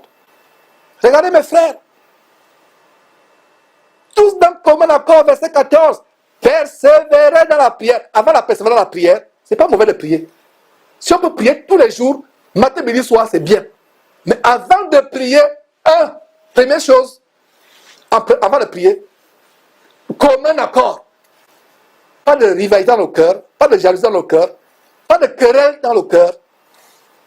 Soyons prompts à oublier le tort qu'un frère ou une soeur nous a fait par le passé. Aimons-nous les uns les autres ardemment. Voilà ce qui produit le commun accord. Mais s'il n'y a pas un commun accord, c'est du vent. C'est du vent. Ne priez même pas, vous perdez votre temps. Tous dans le commun accord, persévèrent dans la prière avec les femmes et Marie, mère de Jésus, et avec les frères de Jésus. Verset 15. Et tout simplement le verset 15 jusqu'au verset 23 nous montre le choix de celui qui devait remplacer Judas, qui est allé se pendre, qui s'est retiré pour se pendre. Donc, comme cette étude verset après verset, je me ferai le devoir de lire verset après verset, mes frères et sœurs. S'il y a un petit détail à expliquer, je vais expliquer. Mais là, nous allons finir, nous sommes plus loin de la fin de l'enseignement. Nous allons terminer en lisant comment ils choisissent le remplaçant de Judas. Verset 15, en ce jour-là, Pierre avait quelqu'un qu'on considérait comme ayant l'autorité parmi les frères. Donc, en ce jour-là, Pierre se leva au milieu des frères. Et le nombre de personnes réunies était environ combien? 120. Voilà, 120. Ça confirme ce qu'on a vu au verset 14. Il y avait Marie, mère de Jésus, qui était là. Il y avait les frères de Jésus qui étaient là. Il y avait les apôtres qui étaient là. Et donc les disciples. C'est pour ça que le verset 15 dit, en ce jour-là, donc quelques jours avant la Pentecôte, où ils devaient recevoir le Saint-Esprit, en ce jour-là, Pierre, et je rappelle en passant qu'ils ont reçu le Saint-Esprit 10 jours après la montée de Jésus au ciel. Donc 50 jours après la résurrection de Jésus-Christ. Donc qu'est-ce qui se passe? Je reprends. Jésus est ressuscité. Pendant 40 jours, il apparaît aux disciples pendant 40 jours. Et au chapitre 1 de Actes, il leur dit que dans peu de jours, ils recevront le Saint-Esprit. Donc 10 jours après la montée au ciel, donc 10 jours après 40 jours, c'est là où ça coïncide avec le jour de la Pentecôte, c'est là où il reçoit le Saint-Esprit. Donc dans peu de jours, donc c'était 10 jours. Donc le Saint-Esprit est descendu 50 jours après la résurrection du Seigneur Jésus, 10 jours après la montée de Jésus au ciel. Notez très bien cela, mes frères et sœurs, la séquence, si ça peut vous aider. Si ça peut vous être nécessaire. Donc, regardez comment ils étaient environ 120. 120 au départ. Les disciples qui croyaient en Jésus étaient là. Les femmes qui servaient Jésus, qui aimaient Jésus étaient là. Marie était là. Les femmes qui adoraient Jésus étaient là. Les frères de Jésus étaient là. Les 11 apôtres étaient là. Et d'autres disciples, au total, environ 120. Les personnes réunies, hommes et femmes. 120. Et il dit, verset 16, hommes frères, il fallut que s'accomplisse ce que le Saint-Esprit dans l'Écriture a annoncé d'avance par la bouche de David au sujet de Judas, qui a été le guide de ceux qui ont saisi Jésus. Il était compté parmi nous. Il avait pas le même ministère. Verset 18, cet homme ayant acquis un champ avec le salaire du crime est tombé, s'est rompu par le milieu du corps. Et toutes ses entrailles se sont répandues. Il a acquis un champ avec le salaire du crime. Un champ. C'est la même chose aujourd'hui des pasteurs qui vendent Jésus. Avec l'argent de la vente de Jésus, ils veulent acheter les terrains pour construire des grands temples, alors que nous sommes le temple de Dieu. Voilà, ils suivent la voie de Judas et non pas la voie de Jésus. Voilà, il a acquis un champ. Avec quoi? Le salaire du crime. Quel crime? Vendre Jésus. Il y a des gens qui vont me dire, mais Georges, comment c'est faux pasteur que tu dénonces vendre Jésus? Allez lire Apocalypse chapitre 19, verset 13. Vous allez comprendre que Jésus, c'est la parole de Dieu. Donc, ils vendent Jésus en vendant leurs cours bibliques, en vendant leurs livres, en vendant tout ce qui soi-disant reçoivent de Dieu, mais ce n'est pas le Dieu avec des grands D, c'est le Dieu avec petit D. Ils vendent tout. Ils vendent le nom de Jésus. Jésus est devenu un moyen de commerce. Donc, ils font comme Judas. Ils vendent Jésus comme Judas a vendu Jésus. Et avec cet argent-là, ils veulent construire des grandes chapelles, des temples qui sont que les habitations de démons. Donc cet homme, verset 18, ayant acquis un champ avec le salaire du crime, est tombé, s'est rompu par le milieu du corps, et toutes ses entrailles se sont répandues. Verset 19, la chose a été si connue de tous les habitants de Jérusalem que ce chant a été appelé dans leur langue Hakeldama, c'est-à-dire chant du sang. Chant du sang. Tout ce que les gens obtiennent en vendant les évangiles, en vendant les enseignements bibliques, en vendant les livres, en vendant les CD, soi-disant les musiques chrétiennes, ce verset de la Révélation, c'est l'argent du sang. Et si vous suivez un pasteur qui a vendu un livre, si vous suivez quelqu'un qui a vendu un CD concernant les enseignements, avant d'aller vous baptiser, si vous suivez son séminaire payant, c'est l'argent du sang. C'est le sang, c'est le sang, c'est le sang, mes frères et sœurs. Que le sang de Jésus-Christ vous purifie de ce sang diabolique qui va vous amener en enfer. Verset 20. Or, il est écrit, regardez, 120 hommes, les femmes qui suivaient Jésus, qui aimaient Jésus étaient là. Marie, mère de Jésus, était là. Les frères de Jésus étaient là, les 11 apôtres étaient là, les disciples étaient là. Environ 120 personnes. Pierre se lève, donc il continue à parler à la foule, à l'assistance des chrétiens. Verset 21, il faut donc que parmi ceux qui nous ont accompagnés tout le temps que le Seigneur Jésus a vécu avec nous, depuis le baptême de Jean jusqu'au jour où il a été enlevé du milieu de nous, il y en a un qui nous soit associé comme témoin de sa résurrection. Verset 23, ils en présentèrent deux. Joseph appelé Barsabas, surnommé Justus, et Matthias. Verset 24, puis il fit cette prière. Seigneur, toi qui connais le cœur de tous, désigne lequel de ces deux tu as choisi, afin qu'il ait part à ce ministère et à cet apostolat que Judas a abandonné pour aller à son lieu.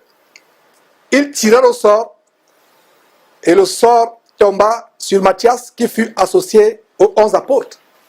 Voilà. Ils ont prié avant de tirer au sort. Ils n'ont pas tiré au sort en faisant la loterie selon le monde. Et j'ouvre une parenthèse au sujet des chrétiens qui jouent encore au jeu de hasard. La loterie n'est pas une bonne chose. Dieu a dit, tu mangeras ton pain à la sueur de ton front. Tu ne mangeras pas ton pain en allant gaspiller le peu d'argent que tu as dans les casinos, dans les machines à sous, ou devant les kiosques de courses de chevaux, de paris mutuels urbains, ou dans les salles où il y a les roulettes suisses où on joue du poker. Et laissez-moi vous dire que là où il y a de la loterie, que ce soit une loterie gouvernementale institutionnalisée, Dieu n'y est pas. Et j'imagine des faux chrétiens qui prient même Dieu, et ils vont acheter, ils disent, je vais prier Dieu, je vais acheter le ticket de loto. Ils prient Dieu avant d'entrer dans une salle où il y a des machines à sous. Ce n'est pas comme ça que Dieu a voulu que nous gagnons notre vie. Nous gagnons notre vie en travaillant à la sueur de notre front. La loterie, c'est la voie de la paresse. Donc tous les chrétiens qui jouent à la loterie doivent se repentir. Donc mon frère, ma soeur, si tu as joué à la loterie, tu dois te repentir. Les frères et sœurs, c'est un plaisir de présenter ces choses. Plaise à Dieu, on reviendra samedi prochain. Poursuivre avec le chapitre 2 du livre de Actes. Nous allons approfondir de grandes choses dans le livre de Actes. Mes frères et sœurs, terminons avec un mot de prière et mettons fin à cet enseignement. Seigneur Dieu, nous te rendons grâce parce que tu as été avec nous. Tu as été avec ma bouche, Seigneur Dieu. Malgré la fatigue de la semaine, tu m'as donné la force, Seigneur Dieu, de faire cet enseignement. Seigneur, que cet enseignement ne soit pas en vain. Seigneur, pardonne tous les lapsus, tous les glissements de langue. Fortifie ma bouche, fortifie ma langue, Seigneur Dieu. Afin que cette série que nous avons engagée soit une grande bénédiction pour tous ceux qui la suivront, Seigneur Dieu. Merci pour tous ceux qui nous assistent de quelque manière que ce soit techniquement ou par notre finance, afin que cette parole continue à être donnée. Seigneur, bénis-les, remplis-les de ta grâce. Seigneur, délivre ceux qui ont besoin de délivrance. Guéris ceux qui sont malades, nous t'en supplions, Seigneur Dieu. Rends ce studio invisible, Seigneur Dieu, et tous ceux qui travaillent derrière ce studio ici à Houston, ou ceux qui travaillent avec nous depuis d'autres pays dans le monde. Seigneur, merci pour toutes choses, au nom de Jésus-Christ. Amen. Donc, mes frères, plaise à Dieu. Nous reviendrons dans une semaine, plaise à Dieu, si nous sommes toujours en vie, ou si Jésus-Christ ne revient pas entre-temps, parce que nous l'attendons tous les jours. Nous reviendrons pour continuer avec le deuxième chapitre du merveilleux livre de Actes, le livre du commencement de l'église merveilleuse de Jésus-Christ. Vous connaissez la vérité vous affranchira. Bye bye.